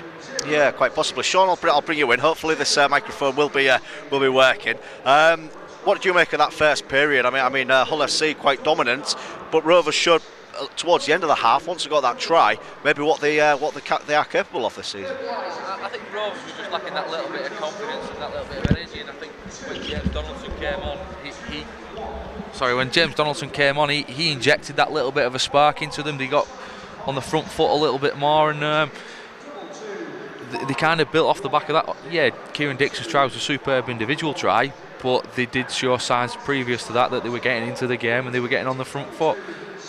One mistake and it reverses it all around, and they spent the last 5 minutes camped on their own line. But going back to what Rob said, the half-backs are a massive part of this game, and I mentioned it a few times in the first half. FC look a lot more structured, a lot more fluid with the way they attack. Rovers look a lot stop-start, not sure where they're going, and we've not really seen them use the ball out wide no matter what. And even coming out in midfield, we've seen FC attack on the edges on a short side or go to the long side. We've not seen any of that from Rovers. I mean, it's still early stages. You know, it's the first game for a lot of these Hull Kingston Rovers players in pre-season. We've seen previously that the Derby result really is irrelevant in terms of how the season pans out. Do you think the way we're talking about the early kind of styles of both clubs, the way that the Hull FC half-backs maybe seem a lot more settled, maybe that's something to do with pre-season programmes. Obviously, I know Rovers had a few issues with a couple of overseas players coming over, maybe arrived a little later than expected, and therefore we might not see the benefit of that until the season actually starts progressing. And like I say, it's early days. Yeah, the season starts in February. Yeah, you can go and tell all these supporters that today doesn't matter, but we know it does to them. And once the first round of Super League kicks off, yeah, that is when it matters. And Leon Price and Mark Sneed have been in from day dot with FC on this pre-season, and I think that's an ideal thing that Radders has got in place, that he had every single member of his squad, bar Joe Westerman, who was away on international duty, in and training. Rovers, I think, was stop-start. One or two players came in, and then there was away, and players were coming in dribs and drabs, and it's difficult to get that cohesion as soon as you like it. But I think it is a relevant point, considering the first 40 minutes that we've just seen there on the difference between the two sides. Yeah, most certainly indeed. And of course, you look at the changes to both squads as well throughout the off-season. Yes, we'll have brought in quite a few players, but predominantly the first team makeup is the same as last season. Obviously, we have got key positions with your half-backs. Obviously, Mark Minicello's come in. Steve Michaels isn't featuring today. Hull Kingston Rovers, you look at the overhaul that they've had, and of course it's going to take a bit more time. Obviously, like we say, it's the first time a lot of them have played together. You can do as much training as you want, but until they get on the field, I suppose that's when it really matters. Yeah, you talk about the spine of a team, and if you look at Rovers, Kieran Dixon's at fullback. He wasn't here last year. Both halfbacks are new. Josh Hodgson is going to be a massive loss to Rovers, being at 9. I think he played majority of the season, never mind every game. And then Neville Costigan at 13, so every single one of them's changed. Where you look at the opposite side of it, Jamie Shaw's still there. Danny Horton, for me, he's an exceptional talent, and he could be the key to FC's season. And then Joe Westerman again at 13. Yeah, the halfbacks are new, but they seem to have settled in and got a good rapport with the rest of the lads already. Yeah, of course. Yeah, you mentioned Danny Houghton there. Of course, 2 years ago he was the leading tackler in Super League. Last year he came second, so his work rate is certainly second to none. Now, looking ahead to the second half, then, what do you expect to see from both sides? I'm expecting quite a few changes, if I'm honest. I think there's quite a few players on them substitute benches who we've not seen, and it will be good to see them get some game time. From a Rovers point of view, working closely with Josh Guzdeck last year, I think he just needs his opportunities, and we've seen what Kieran Dixon can do, and Kieran played last week as well, so maybe we'll see Josh Guzdeck come out with and show us what he can do. It'll be a good opportunity for Sonny Essamont to get out there. He's been on the fringes but not had quite the opportunity, and a stage like this would be ideal for him. From an FC point of view, I'm really excited about seeing Jordan Abdul play. Not just today, but I think he has got an exceptional future in front of him. I think he's one of them players that has got everything. He can kick a ball, he can pass a ball, he's got vision. He's probably not got the speed, but if you've got the brain that he seems to have at such a young age, and the players around him who can teach him all the other stuff, with the speed that Jamie Shaw's got, Tom Lynham, Sentimental Talanoa, you don't need that speed. You can just put them in the right holes, and he's one of them players that I think over the next 4 or 5 years of Super League could really step up and be a future England international, if not captain. Okay, and if you could name one player from that first half who's been standout performer for you, who would it be? From an FC side of it, I think Leon's looked very good.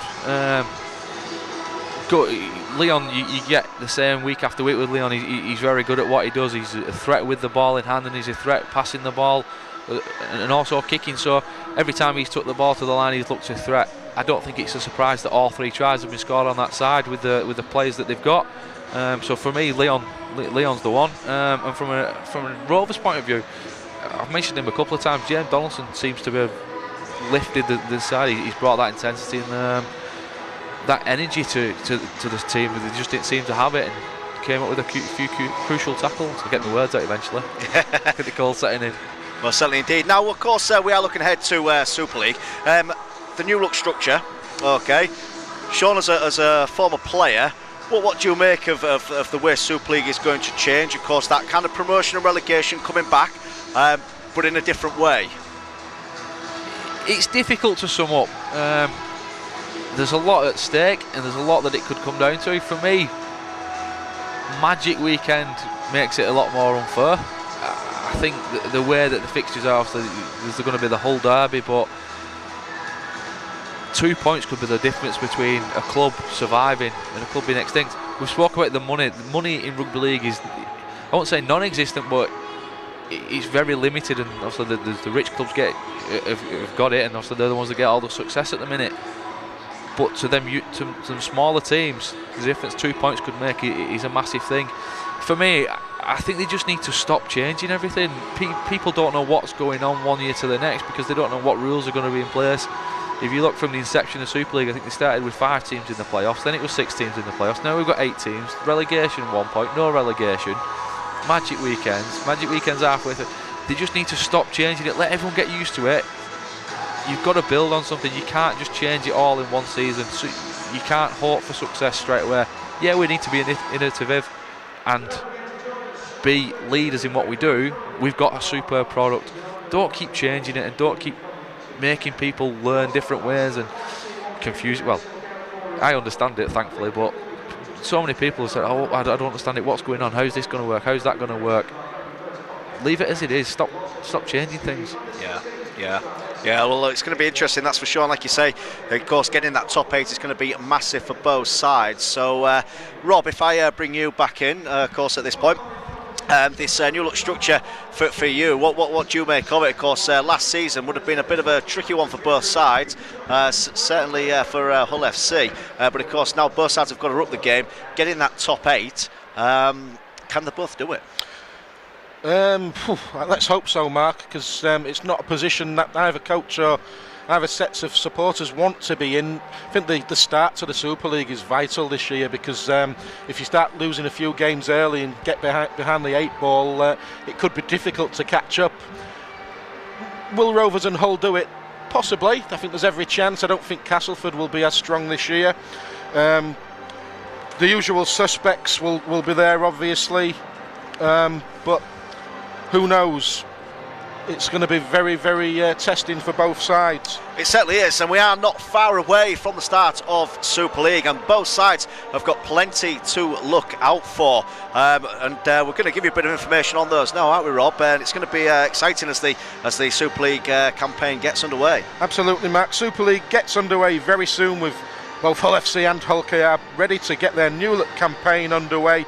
Hull KR at home first up against the Leeds Rhinos, looking to host another record crowd with help from their Red Army promotion.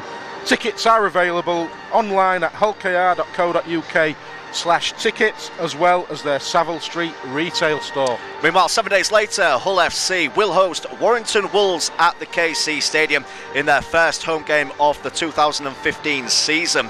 Tickets are available from just £10, and pass holders can bring a kid for a quid.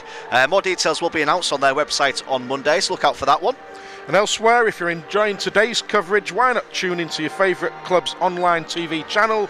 Both Hull FC Live and HullKR.tv offer highlights, full match reruns and exclusive interviews, features and behind the scenes content. You can sign up to HullKR.tv for £45, while Hull FC Live members can get full access for just £4.99 a month, and you can find out more at both clubs' websites. Now, of course, as we wait for the players to come back out for the second half, let's talk about the man who's really behind this game, Clive Sullivan. Of course, it's the Clive Sullivan Trophy. He represented both clubs. A fantastic record as well for Hull FC. 347 games plus 5 as sub, 250 tries. For Hull Kingston Rovers, 213 appearances and 118 tries. What a great player, and by all accounts I never met him, but a great person Clive Sullivan was, Rob. Yeah, I was fortunate enough to see Clive play. I saw him at 1980 in the Cup final, and I also saw him win the Challenge Cup with Hull FC in the replay at Elland Road in 1982 against Widnes. Total athlete. When you think, the era of the game he played in, he had pace to burn. I know there's the famous try of him racing down the touchline in a Great Britain shirt, but in any era, like we saw with the Kieran Dixon try today, Clive Sullivan would have been capable of scoring that kind of try. Well, certainly indeed, as we bring both teams start to come out for the second half. Sean Briscoe, I'll bring you back in, ready for this second period. But again, talk about Clive Sullivan. What does that name mean to you? Of course, another person alongside me here who played for both clubs and knows what it's like to represent both sides of the city. Yeah, to be spoke about in the same sentence as him, after we both played, he's played a lot more than it, but I played 100 games for both clubs, and I was told I was privileged with one of 6 people to do that, and to be alongside him on a record like that is a privilege for me, just to be mentioned in the same sentence as him on that aspect. But for what he did for rugby league in this city, there'll be never another one like him. Absolutely. Now we'll touch on your career during the second half. In fact, waiting for the kick-off. It's going to be Hull FC kicking from left to right as we look at the pitch, attacking the south stand where their fans are, and of course Hull KR will be attacking the north stand where their fans are. Now your career, of course, you played for both clubs. What were your memories of representing the city, Sean? I loved my time here. I enjoyed 4 years at both clubs, and I loved every minute. People keep saying you've got to pick one or the other, and which was your favourite, which was this. I loved all 8 years. I genuinely mean that. Both sets of fans were really welcoming to me. They took me under the wing, and I had success at both clubs, and they're both great sets of lads. So I love my time here, and probably the fondest memories of my career. Yeah, well, I'm there. Without a doubt, he's certainly loved by both sets of fans. Player that certainly put his body on the line and scored some fantastic tries as well as those massive defensive efforts. So it's a great honour to be in your company for today's game as well. Watching both Hull FC and Hull Kingston Rovers as we look down at the action. We're 30 seconds into this second half, and Rovers have the ball. It's Budebsa who plays it inside to Campese, and he passes it once more. It's Leroy driving it forward now for Hull Kingston Rovers. He's on halfway, and it's Budebsa plays it back, and it's Kieran Dixon. It's rare to see him with the ball in hand, but it bounces kindly for Rovers, and Robert Hicks is saying that a Hull FC player got his hand on that.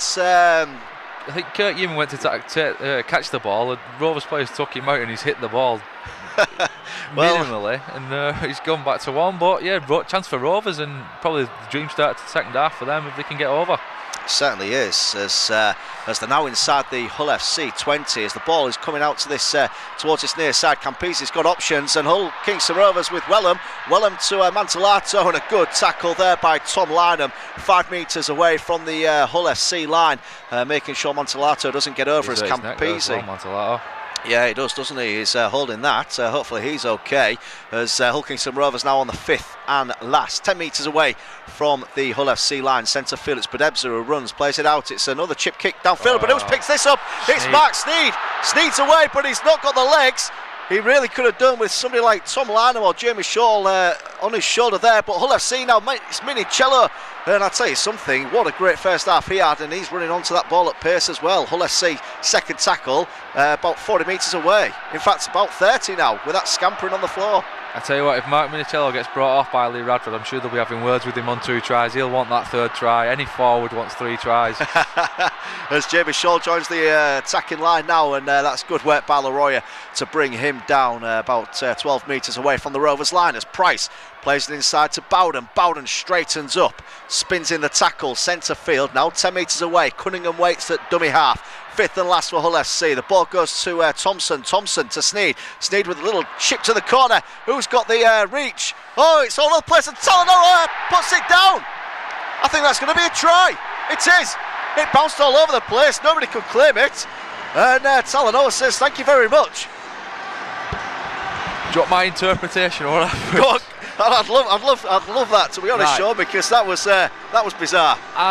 Obviously, the kick went into the in goal. For me, the FC player went up. I think it was Kurt Yeaman. He taps it back. Ken Seal went to catch the ball, missed it because it bounced the other way. Talanoa picks it up, spins round, a little bit of a pirouette, and scores in the corner. Does that make sense? It does, and a few dancing terms in there as well. Did you ever do any of that for anybody's testimonials? Any of that Strictly Come Dancing? No. I sang at Yemo's, and he said he was going to sing at my testimonial, but typical Yemo didn't even turn up. So yeah, The be all and end all is he scored in the corner, that'll do. He certainly did. And of course Hull FC again, just like the first half, have got out the blocks quickly to increase the lead to 20 points to 6. So Mark Sneyd again with a touchline conversion. It's going to be very tricky for him, certainly with that left foot, but this is going to be interesting with this kicking technique that he has. So let's have a look at this again. So he takes a couple of steps back, and now he starts to come round. So his back is now to the posts as he now takes a few steps further away from the ball. He seems to have gone sideways on now a little bit as he looks at the ball and the posts, and he takes another step back, then approaches the ball. He's kicked it. And he's nailed it. Well, Hull FC will take it, the fans will take it, Lee Radford will take it, and certainly Sneyd will. Yeah, kicking I think is going to play a vital point in this game. I think Morris Burwell will be really disappointed with the kick that he put in. He had a great chance to put FC under a lot more pressure with that first set of 6. Let FC have the hook, Sneyd comes up with the ball and they go down the other end and score. Yeah, certainly did. So Montelato with the restart. Shawley's underneath it, and he plays it to Feka Palliasina, and every time he gets the ball it certainly gives a lift to the Hull FC crowd as they love the impact that he provides on the field of players. Bowden drives it forward once more. He's tackled by 3 Rovers players centre field. It's now going to be Cunningham at dummy half. Plays it to Jordan Thompson, a player who certainly exceeded expectations, I think, last season for Hull FC. He had some cracking games, scored some superb tries. Yeah, I think he's really underrated. Also with the likes of Gareth Ellis in the squad already, with Joe Westerman, who were playing superbly. I think it's easy to overlook someone with Jordan's ability, and he's not the most flamboyant or extravagant player. He does the little things really, really well, and he's one of them grafters that every team needs. So it's now Leon Price then. It goes back to Sneyd. Sneyd with a crossfield kick. It's quite deep, but it's not really crossfield actually. It's pretty straight, but it's taken by Dixon under pressure from Sneyd himself, and he takes the ball cleanly this time, which will do his confidence the world of good after a couple of errors in the first half. Yeah, it's always good to catch the first one after you've made a mistake, and I think Kieran's confidence will bounce back to what it normally is after that one, and it's a chance now for Rovers to make some yards and get off their own line. Certainly is, as they are now 25 metres away from their own line, as Budebsa again at dummy half plays it out towards that far side as there's a breakaway here. This is a great opportunity for Hull Kingston Rovers, and it is Albert Kelly, isn't it? And he's still going, and they've got men over here. Surely Rovers are going to score. In at the corner it's Leroya to Wellham. Wellham dives in, and he's in for Hull Kingston Rovers. So fantastic break, but smart play as well from Rovers. They kept the structures, because it's so easy sometimes, isn't it, for teams to maybe get too excited, but they kept the calm and composure, and the calmness and composure, and Wellham crosses to give Rovers an opportunity to get back in this game. Yeah, fantastic break on that far side from Albert Kelly. Showed a clean pair of heels to the FC defence. Came up to Shaw, turned him inside out, but thankfully for FC that a few of the players had got back, but it only delayed the inevitable, and Rovers shift the ball from right to left, and as you say, the structure was still there, and Chris Wellham goes over in the left corner. He certainly does. So it's now going to be Josh Montelato then looking to add the extras. Bit trickier than his first kick, which is under the post. It's about it's going to be pretty much about 5 metres in from this near side touchline. As it looks like Feka Palliasina is going to be replaced. Mickey Payer and Liam Watts are both waiting on the sidelines to come on, so Palliasina is certainly going to be one player coming off. I'd expect maybe Josh Bowden to be the other, with Watts and Payer to come on. So we've played 7 minutes in this second half, and at the moment it's 22-10 in favour of the Black and Whites, with this kick to come from Josh Montelato to try and narrow that gap to just 10 points as he takes a few steps back. And again, he's focusing on that ball. Do you ever do much kicking in your career? Do you ever get opportunity, Sean, to have a little pop at goal? Never. Never? Nobody trusted me. I think I only ever had one shot under 11s that I missed. Well, Montelato has missed that one.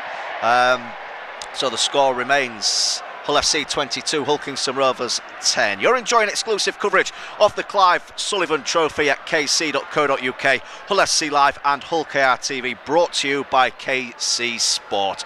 As it is Josh Bowden, the other man who's been replaced. So Mickey Payer and Liam Watts, who started the game, are both back on the pitch for Hull FC, as Mark Sneed then takes a few steps back, ready for this restart. The whistle goes from Robert Hicks, and we are underway once more. A couple of tries in this second half, one for each side, as Campese takes this catch, takes the ball, and it's going to be Green it is who takes it forward for Hull Kingston Rovers. James Green, very tall figure, strong player, as well as Donaldson now drives it forward for Hull KR. Of course, spent pretty much all his career at Bradford, hasn't he, so far, James Donaldson.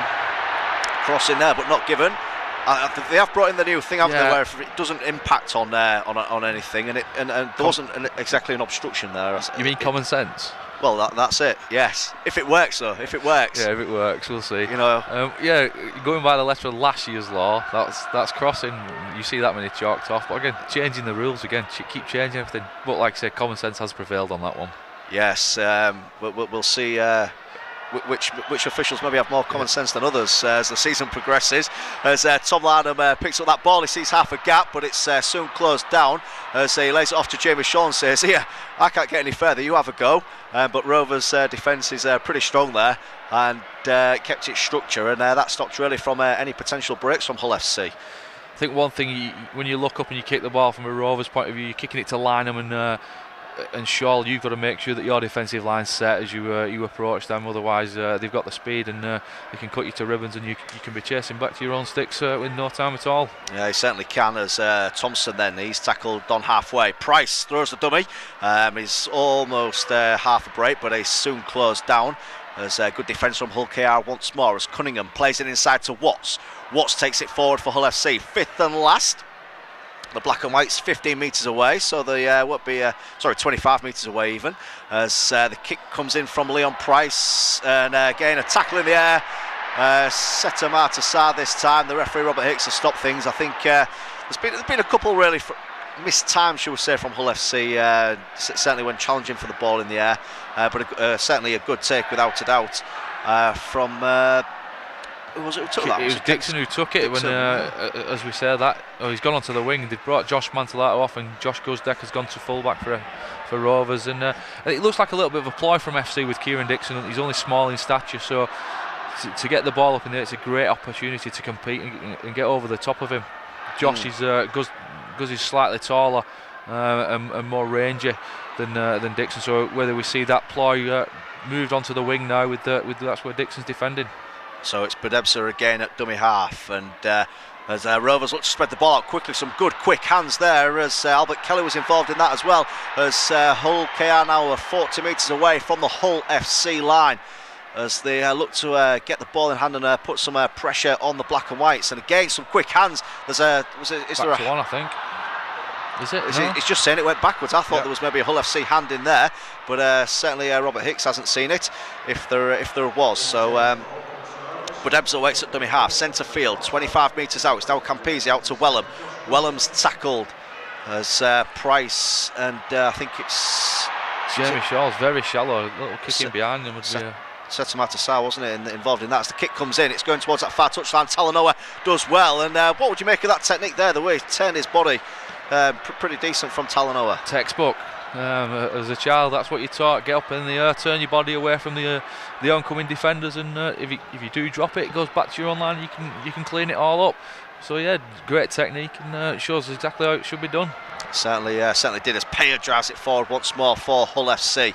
Cunningham waits at dummy half, as it looks as though Hull FC made another change. I think it's Curtis Norton who's come on for the black and whites, and he's replaced Jamie Shaw. So Curtis Norton again, he had a good game in the pre-season match against Doncaster last week. So another exciting young prospect. Yeah, and competition for places. Obviously we've got Jordan Rankins, who's on the sidelines for good take by Dixon there. That's probably the most unorthodox, but still worked. As we spoke about Talanoa's before. No, competition for places is vital. We said that it brings out the best in people, and you've got Curtis Norton breathing down the necks of Shaw and Rankin as well. So there's a lot of options for riders there to throw somebody in there if people aren't performing. Yeah, absolutely. Now as Hull KR looking to try and advance, but some good drive, but also a good tackle as well. As Rovers then up through the middle, it's Greg Burke with a ball in hand, and he maybe a bit of a high shot on Greg Burke, but the referees has given nothing as Rovers now come towards this near side as Donaldson manages to get the offload. Tackle made, but somebody from Hull FC there, I'm trying to see who it is. It's Leon. It's Leon Price, isn't it? Effort. Yeah, second effort. Yeah, penalty to Hull KR. So it was on the fifth and last as well, wasn't it? That's twice with Leon on the fifth play. We saw one in the first half, and it's from a teammate point of view, it's difficult to have a go at him because he's trying to buy that extra second that could make all the difference. But at the other end, you end up defending another set six, and you're under a lot more pressure. As it's Mitch Allgood taking this one forward, but Ebser waits at dummy half. It's now going to be Burke. Burke plays it behind everybody, and it's a juggling all over the place. Eventually the ball is taken. Is that I'm trying to see who it was on that far side who couldn't take the ball. Guzdeck. So but Rovers still have possession, and he's in support there. Is Guzdeck. He now plays it inside to Wayman. Wayman driving it forward, tries to shrug off Leon Watts. Watts ends up sliding down and going low, and Payers up high. So they've got numbers if they come this way, Rovers. So, and they do come this way. That's exactly what they do. Campese out the back. It's Wellham has to juggle it, and again, maybe timing a little bit off in this first match for a lot of these players. Yeah, I think 6 of one, half a dozen of the other. I think Josh Guzdeck needs to put the ball a little bit more in front of Chris Wellham, but yeah, Chris could take another step back to make it a little bit easy for him. So the ball goes back once more to Albert Kelly with that kick to the corner. Talanoa juggles it, and it's going to be a try here for Rovers. It is a score for Hull KR in that far corner. I think it's Daryl Goulden who's got the try. Kensio went up to compete with Talanoa, and the ball's come back straight into Goulden's hands, and he's spun away from one challenge and finished it in the far corner from us. And Rovers back in this game now, 22 points to 14, and plenty of time left to score more points. Yeah, most certainly. We've only played 15 minutes in this second half, and it's now, as Sean says, 22-14 in favour of Hull FC, but Rovers have a kick to come, and of course if they kick that, then it closes the gap to just 6 points. So it's again, it's getting interesting as this pre-season derby, isn't it? Yeah, I think Rob's getting a little bit cold there on our right hand side. He's up here in the top of the West Stand, we're in, aren't we? Yeah, the West Stand. No, it adds to it, doesn't it? I think when you get one team that blows the other one away in the friendly, it kind of becomes a bit of a non-entity, and I think that's when you see players start to get injured with they take their foot off the gas, and that's when they come up with them. So I think the competition will be good for coaches as regards the hit out and the intensity with the game, and I think we're going to see Liam Salter introduced very shortly for Rovers. And of course with Josh Mantellato off the pitch, there's a changing kicker. Is it Dixon? Is it Dixon? Yeah, he did a bit of kicking last season, didn't he, for London? So let's see how he goes with this effort from just a few metres in from that touchline. Oh, what a kick! What a kick! Unbelievable. That was another interesting style. He didn't. Most people are, except for Mark Sneed, are kind of around, like one step to the side. He seemed to approach it straight on there. So yeah, so a couple of interesting styles on show today. Certainly are, but they're certainly working for both sides. As Hull FC, then it's going to be Norton with the restart for the Black and Whites, and he's kicked it high. And it's going to be a tester here for Campese. Oh, and there's almost there is a bit of a collision between two Rovers players. Campese is one and Salter, who's just come on, is the other. But luckily both have got up and they're both okay, as Wayman now drives it forward. So this is going to be a bit of test of character for Hull FC in this game for really the first time, because they have generally controlled things, haven't they? There was that period as Beck, a strong run from Greg Beck on loan from Wigan Warriors. And it's Thompson who's bumped off, and that was a penalty. So the momentum shift is starting to go in Rovers' favour. Of course, they've outscored Hull FC in this second half, 2 tries to 1. And of course, when the tails are up, you know, run that with that bit more, and it's easy to play with confidence. When you get that confidence and you get that momentum within the side, things start to come off for you, and you can steamroll defenders because they're desperately trying to get things back, and that's when you get more penalties, or they get off too quick because they don't want to give one. So once you get that momentum, it's very difficult to stop, and the more penalties you give away, the easier it is for the opposition. So Badebsa waits then at dummy half, centre field as they go towards that far side. It's going to be Albert Kelly once more with a pass out wide to Goulding, the most recent try scorer for Hull Kingston Rovers, but he's soon closed down by Talanoa as Rovers then come towards the middle of the park looking to straighten up, but Hull FC get numbers in the tackle, but the red and whites are now just 20 metres away from the Hull FC line as they're starting putting a bit more oomph and emphasis as Allgood gets half a break, gets the offload away to Wayman, and Wayman is tackled fifth and last, 10 metres away now, so this is going to be a test. Rovers will be after a good kick. Campese chips it to the corner. Talanoa's going to be under pressure on that far side. Wow. Oh, has he got it? What a catch. Has he got it? Kensio, unbelievable take and unbelievable try, and the Rovers fans to our left are delighted. They're up on their feet, and Hull FC are stunned. It's now Hull FC 22, Rovers 20. I spoke to a few of the Rovers lads before today's game, and Graham Horn in particular, he described Sio as a freak. He said he can do things that he's never seen people do before, and well, I'm still gobsmacked with the take. He climbs up, he seemed like he was in the air for ages, outstretches the arms, comes down with it, spins at the same time, and grounds the ball in the corner. Nothing that Talanoa could have done about it, and I think we've seen that ploy from Rovers a few times where Campese's come from the left of the ruck to the right and aimed specifically for Sio, and this time it comes up trumps. It certainly does, as Kieran Dixon, it's a similar position to his first kick literally 4 or 5 minutes ago. And he was successful on that occasion as Danny Houghton's going to come back on for Hull FC in place of James Cunningham.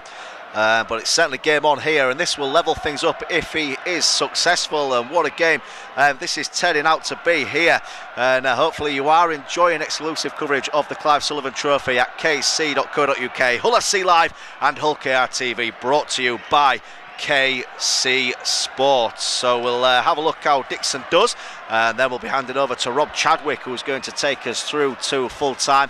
He can warm up at the same time, get a bit of energy back into him, because he looks as though he's currently been trekking the North Pole at the moment, warming those hands up as Dixon approaches, and he has been successful. What a kick by Dixon. So 2 from 2 for him, and that means it's Hull FC 22, Rovers 22. Sean, 20 minutes to go as I hand over to Rob Chadwick. Tell us what you would do if you was coach of either side. I think it's one. I think you just got to leave it out there, and I think this is where character comes into it from both sides of it. Rovers will probably try and want to go on and win this game, as will FC, but it's up to FC to stop the rot at the minute. Rovers are on the front foot. They've got all the ball, all the pressure, and they need to come up with a little bit of character or something about them to get them back into this game. Thank you, Mark. Thank you, Sean. Rovers have possession. They're inside their own half, and they have turned this game on its head. 3 tries in space of around 10 minutes, and after Hull were really coasting at 22 points to 6, but we now have a game on situation, and the biggest difference now, Sean, is Rovers look energised. They didn't look particularly well energised in that first half. They've got that energy about them now, but for me, it's the front row and the 13. I think since Wayman, Allgood and Greg Burke have come back onto the scene, they just seem to be on top of FC, and when they were on the field in the first half, they weren't, and FC were dominant. So for me, they're the 3 players that have made a big difference this second half when they're out there.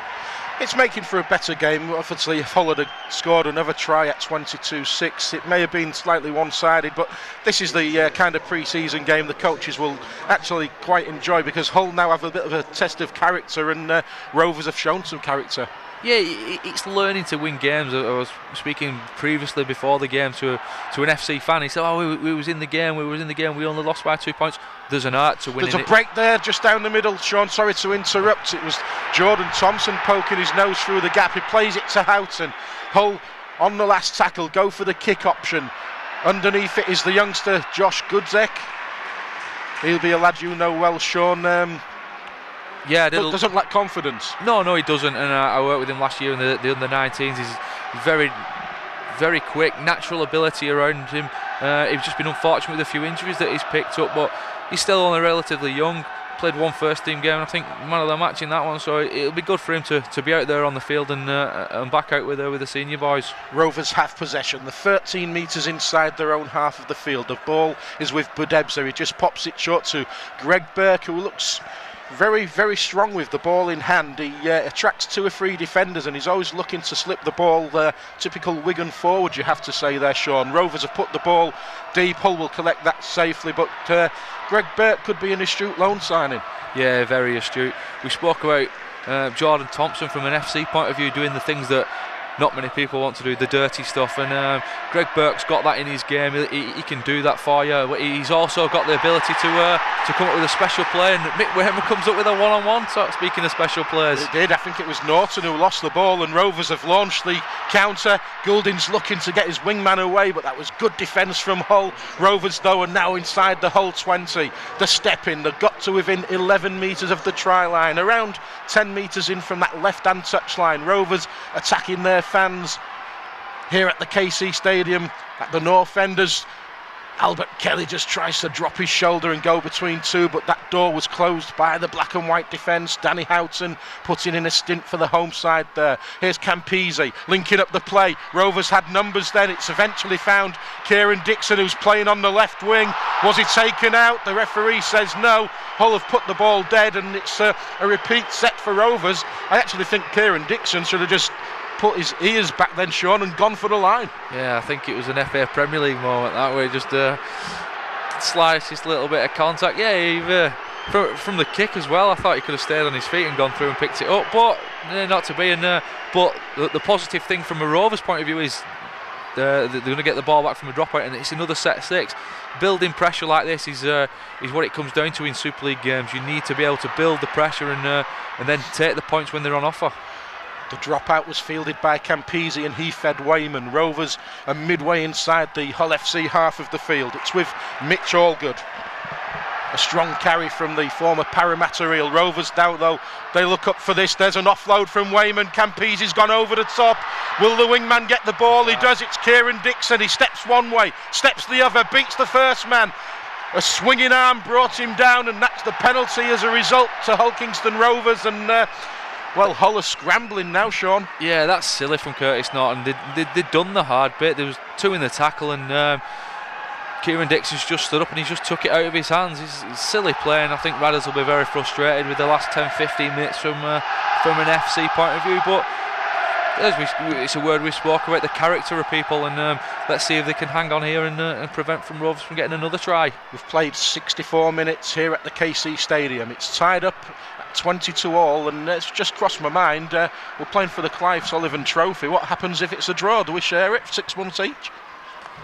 I don't know. You tell me. We'll have to find out about that one. I'm sure Mark Ash will know the answer.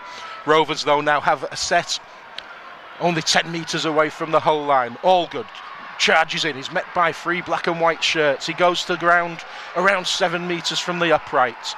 Keil Carlisle's back out there. He just pops it short. It's the run around. Into play comes Kelly. That's a long ball out wide, and Rovers are going to go into the lead. They've dived in the right hand corner.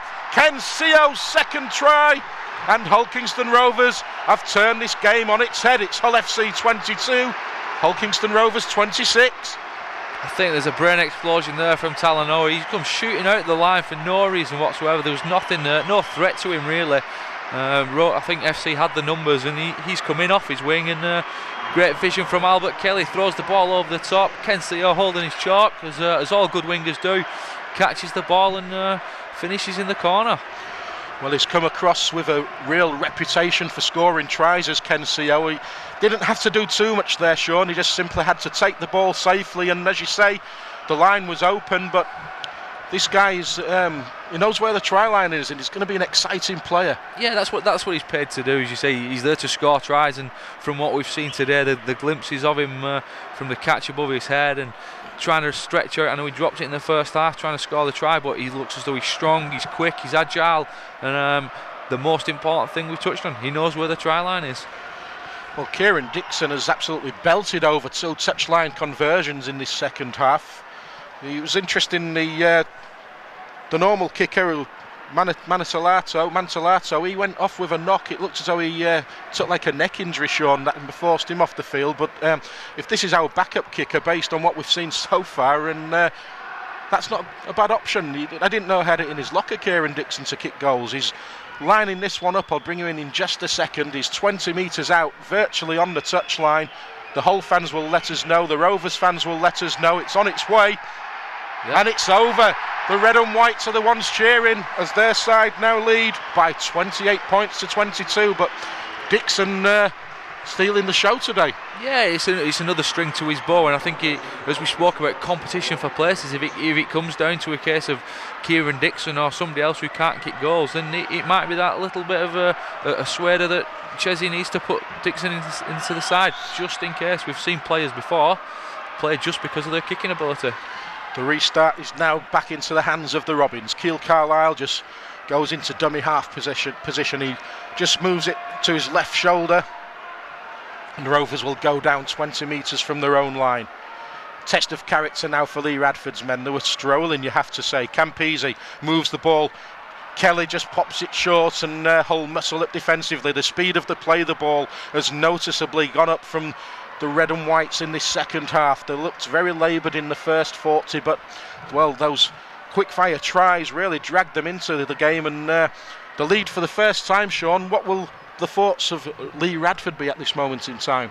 I think he'll be frustrated with the fact that they've gone away from what they was doing really well in the first half. I think the line speed and the way that they was playing the game in attack was very dominant, and they weren't letting Rovers have anything at all. Whereas the second half, they've come up with errors, and they've probably, like I said, gone away from what they were doing. They look laboured with everything that they're doing. So I don't think it'll be the end of the world, but from a commanding position that they were in, yeah, from really frustrated. Just over 12 and a half minutes remain here at the KC Stadium. Rovers lead by 28 points to 22, having trailed 22-6 after 43 minutes of this game. But Hull now looking to give the ball some air, trying to punch holes in the fringes of the Robins defence, as they did successfully in that opening 40.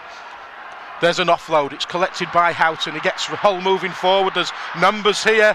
It's gone wide to Sarr. He's got the wingman with him. He dummies and ignores Lynham. He's still going. He's offloaded again back to Houghton. Houghton escapes the clutches of Wayman, and then he suddenly runs out of options inside the 20. He's got the offload away, and eventually the tackle will be made, but it's on the fifth and last. Can Hull get the try that will drag them back on the scoreboard? The dink through, it's collected by Rovers, and that wasn't the best option. No, probably a little bit of inexperience there from Abdul. I think he needed to challenge Rovers a little bit more, but credit Rovers for the scrambling defence from the break from centre Marta Sarr. They just look to have that little bit more of an attitude about them this second half. Kevin Leroy rejoins the action, so both Chris Chester and Lee Radford are making sure that lots of their squads get minutes in this game,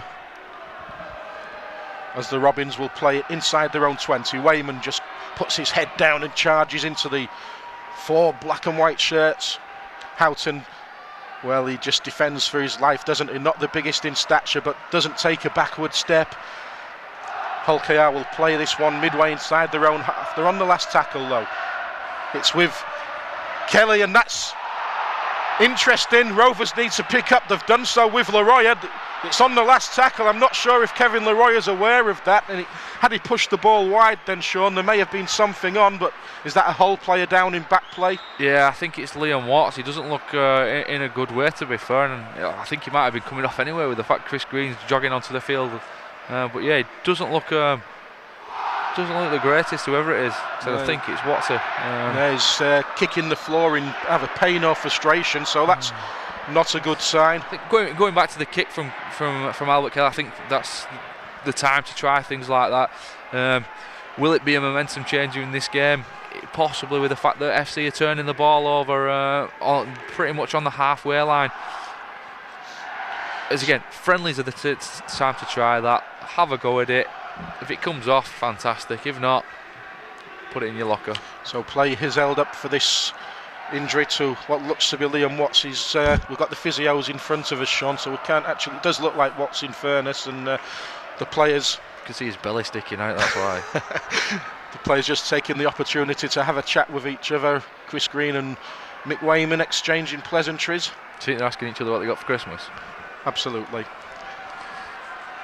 Robert Hicks sensibly making sure that the player is okay, and well, he's holding his wrist, Sean. That's interesting. It looks as though it's perhaps a shoulder, but he's holding his left wrist, and that could be a tricky one. Yeah, Watts has got great hands when he's carrying the ball. He's got a fantastic offload that's very hard to defend, so that could be a big blow if there's something like that, and I think he's been playing really well towards the back end of last year. So Hull gets back underway. 10 metres in from this right hand side, they'll play the ball. Sam moves it back infield to Sneed. He dummies and runs laterally. Hull now have runners in motion. Rovers are stretched here. That was the wrong option. It should have gone to the wingman. Rovers make the tackle and they're driving the Hull player towards the touchline, but Robert Hicks has penalised the Robins. See, that's a ridiculous decision from me. Ridiculous rule. That's good defence from Rovers. A bad decision from Kirk Newman. He could have put Talanoa down the touchline. But the fact that they've stopped him and then pushed him into touch, even if they've stopped his momentum, it doesn't make a difference. He's still on his feet and he's still trying to run forwards. So Hull now have the opportunity to get themselves back into level pegging with the Robins. Rovers with that 6-point advantage, 28-22, but this is danger now.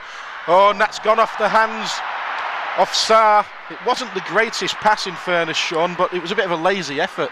Yeah, he kind of reached for it a little bit, didn't he, half-heartedly, and but you said the ball from Sneed, I think it was too far out in front of him. So Rovers now with Leroy look to bring the ball out. Well, that was great defence from Hull. Mickey Payer, I think. Mickey Payer certainly let Leroy know he was about then. Pre-season friendly or not, Sean, you know all about it. You go in town with your missus the next day, and if you've lost a derby, you get some grief. So there's still a lot to play for in this final 10 minutes. Yeah, I think the rule is if you lost, you don't go into town for at least a week. But no, it's part of it.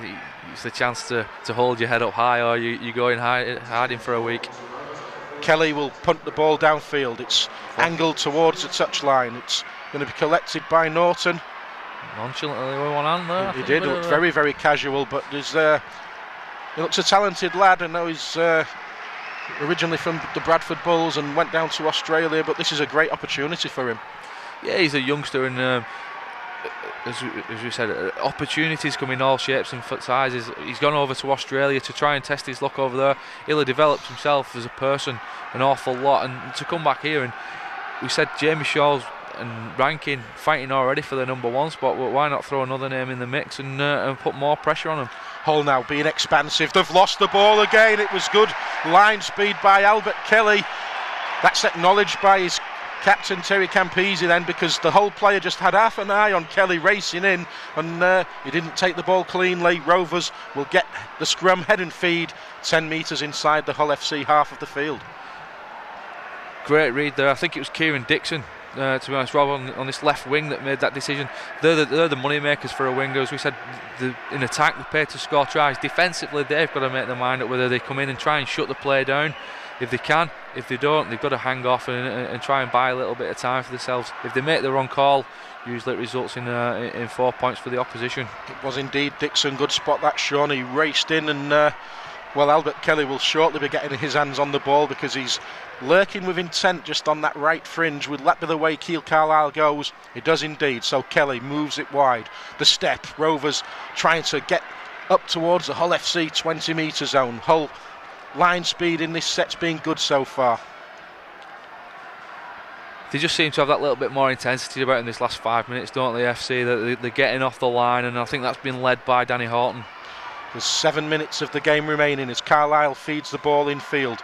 Rovers have numbers here. Campese checked and was grabbed by the tackle of Chris Green, was it? Jordan Abdul wearing 27. Yep. So now Rovers Go to the short side with Leroya. Leroya just drives, pumps those legs to within 5 metres of the Hull FC line. 9 metres in from the left-hand touch line. Campese will go for the kick option. It's too deep, surely. That one is. Hull FC will get the restart on the 20, and well, they're looking to catch Rovers napping here.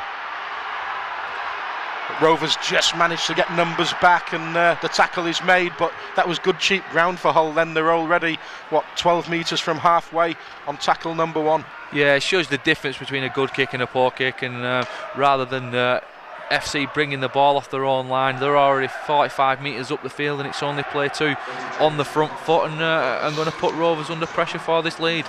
Stuart Howarth, wearing 34, has raced onto the field for the Black and Whites, who are now 12 metres inside the Rovers half of the field. They'll come up the middle, dummy and drop shoulder, but Campese was there. He wasn't buying that one. Wayman, in fact, it was with the leg strapping on, the big knee strapping that he has.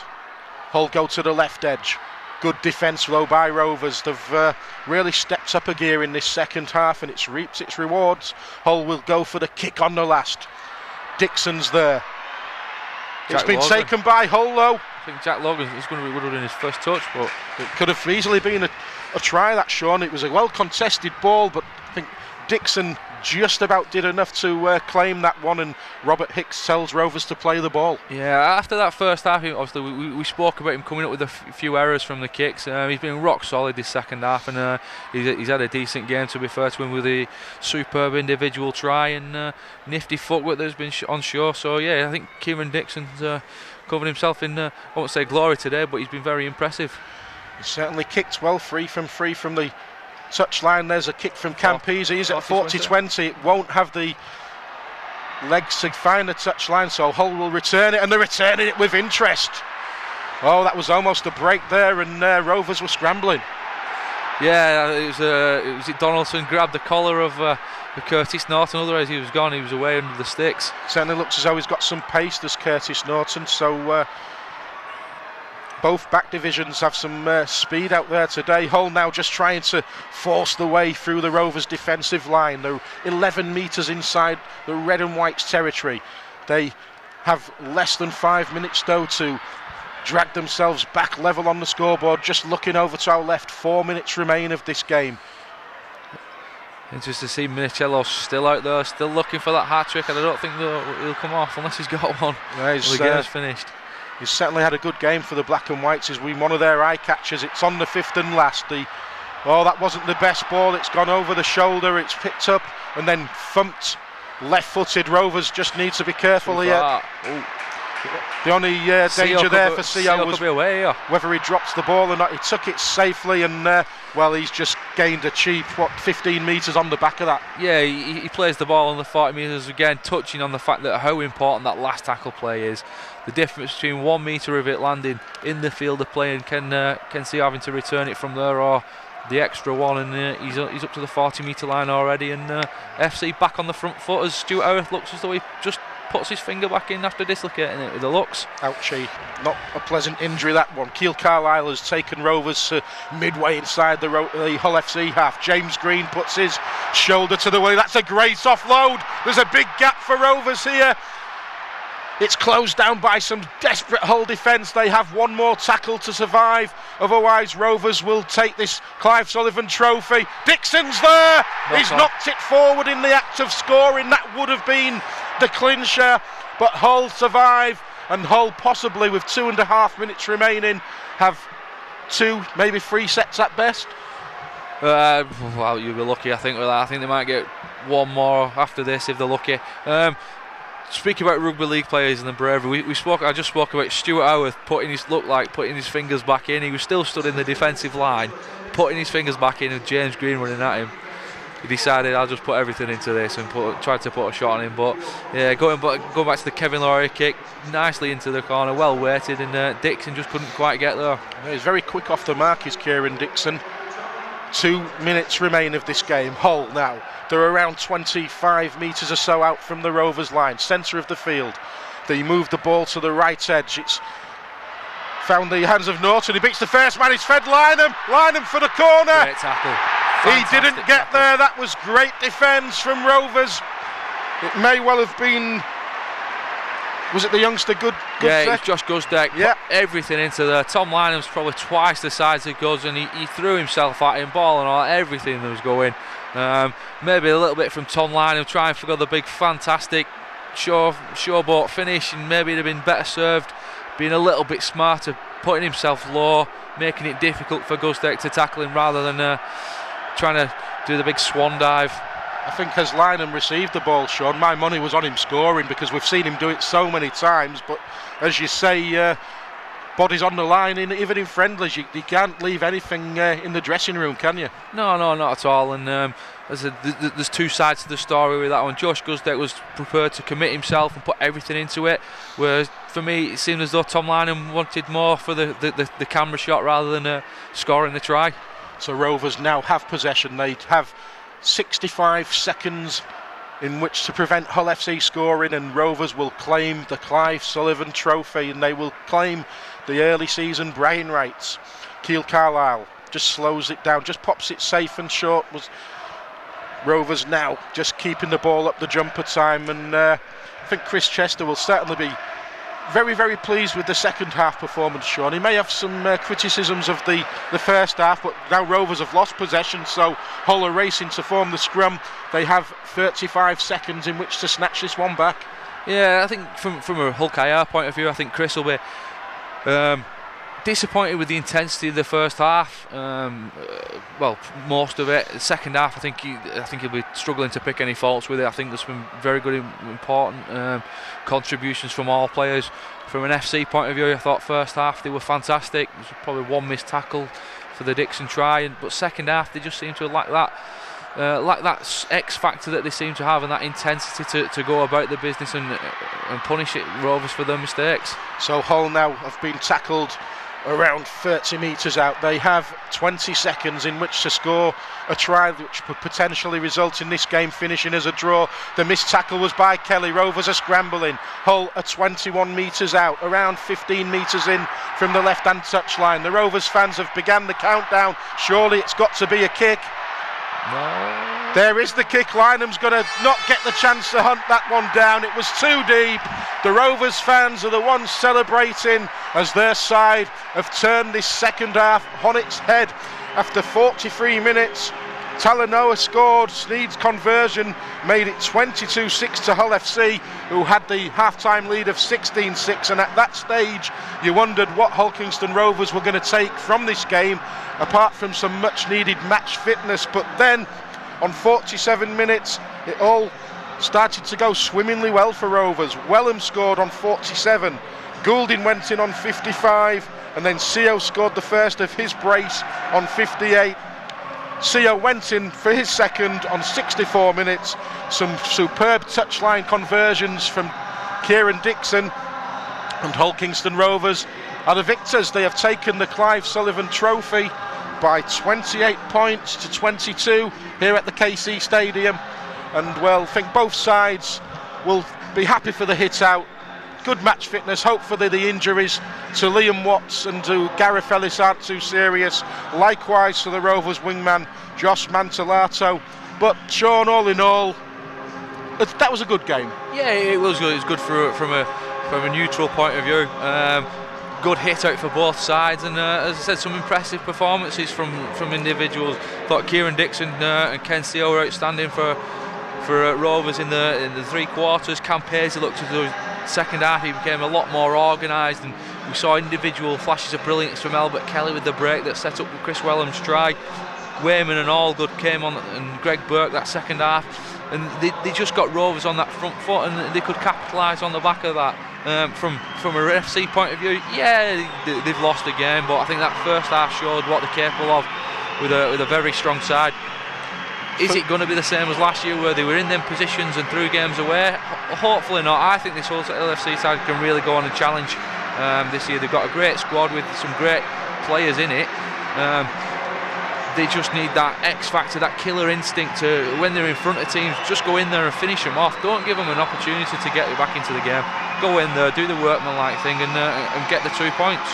From a Hull FC perspective as well, Sean, youngster James Cunningham getting a hit out today. He didn't look out of place. Curtis Norton showed up well, and that experience they will have at half-back in Leon Price, this is going to be a difficult place to come this year.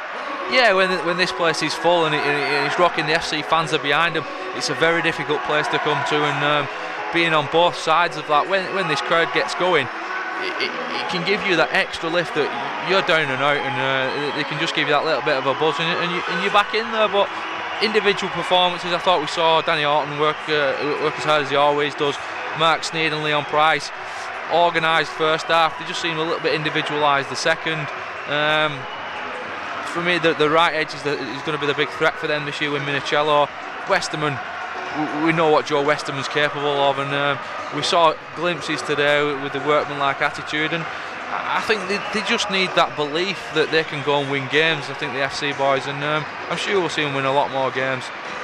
With my red and white cap on, Sean, I'm very enthused about the pace in the Rovers back division this year. It's something that, even from your time at the club, was, accused of not having too much pace. There was the likes of Peter Fox back then, who was pretty much the only real burner, so to speak. But now it looks as though, in Dixon, CO, they can strike from deep.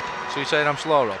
I wouldn't say that about you, Sean. No, yeah, I agree wholeheartedly with that one. There's pace to burn out there now, and any team that's defending against that, I've got to be wary of that threat. There's numerous options. There's the kick option. There's the long play option. There's numerous ways that Rovers can attack you with that back line that they've got now, and they've got that individual flair with Kelly.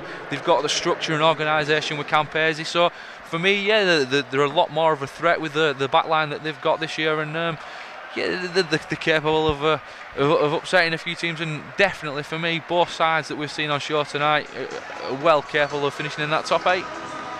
So the season is nearly upon us, but of course there's the small matter of the presentation now for Hull Kingston Rovers. Of course, it's the Clive Sullivan Trophy that both sides were playing for today, and with Hull Kingston Rovers winning by 28 points to 22, they will be presented with the Clive Sullivan Trophy. So first bit of silverware really on the board, Sean, early on. Yeah, it is. I can't remember who won last year's.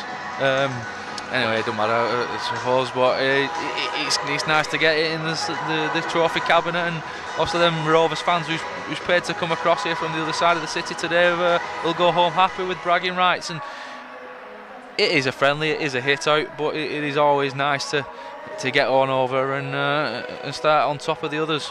Well, certainly indeed. As we look down, we see both sets of players there joining together to have a joint photograph, which is, despite the rivalry, etc.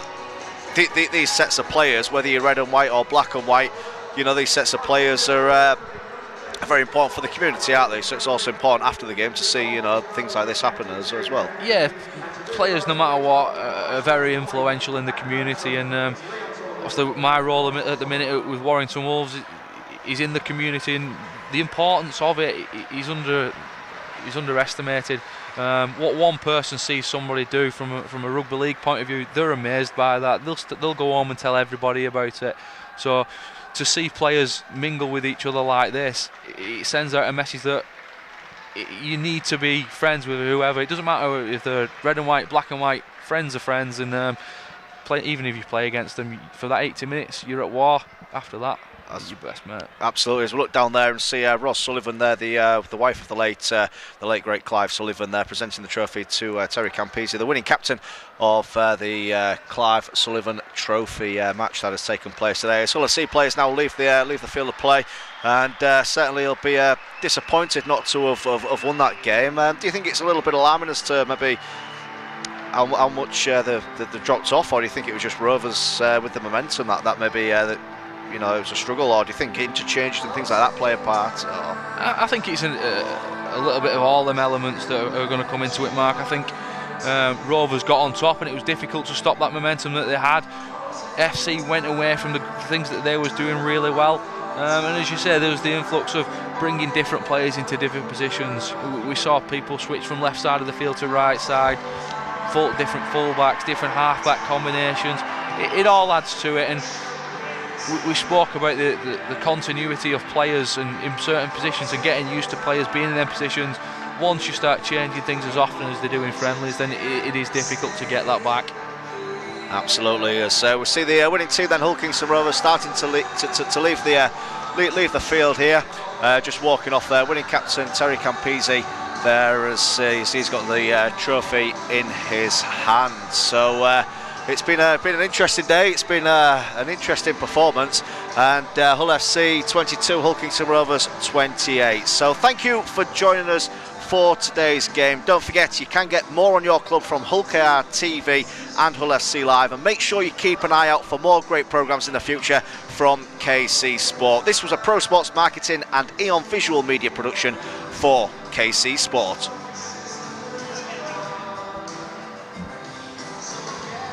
Call, and there's nowhere in the world we'd rather be. KC, proud to be part of local life.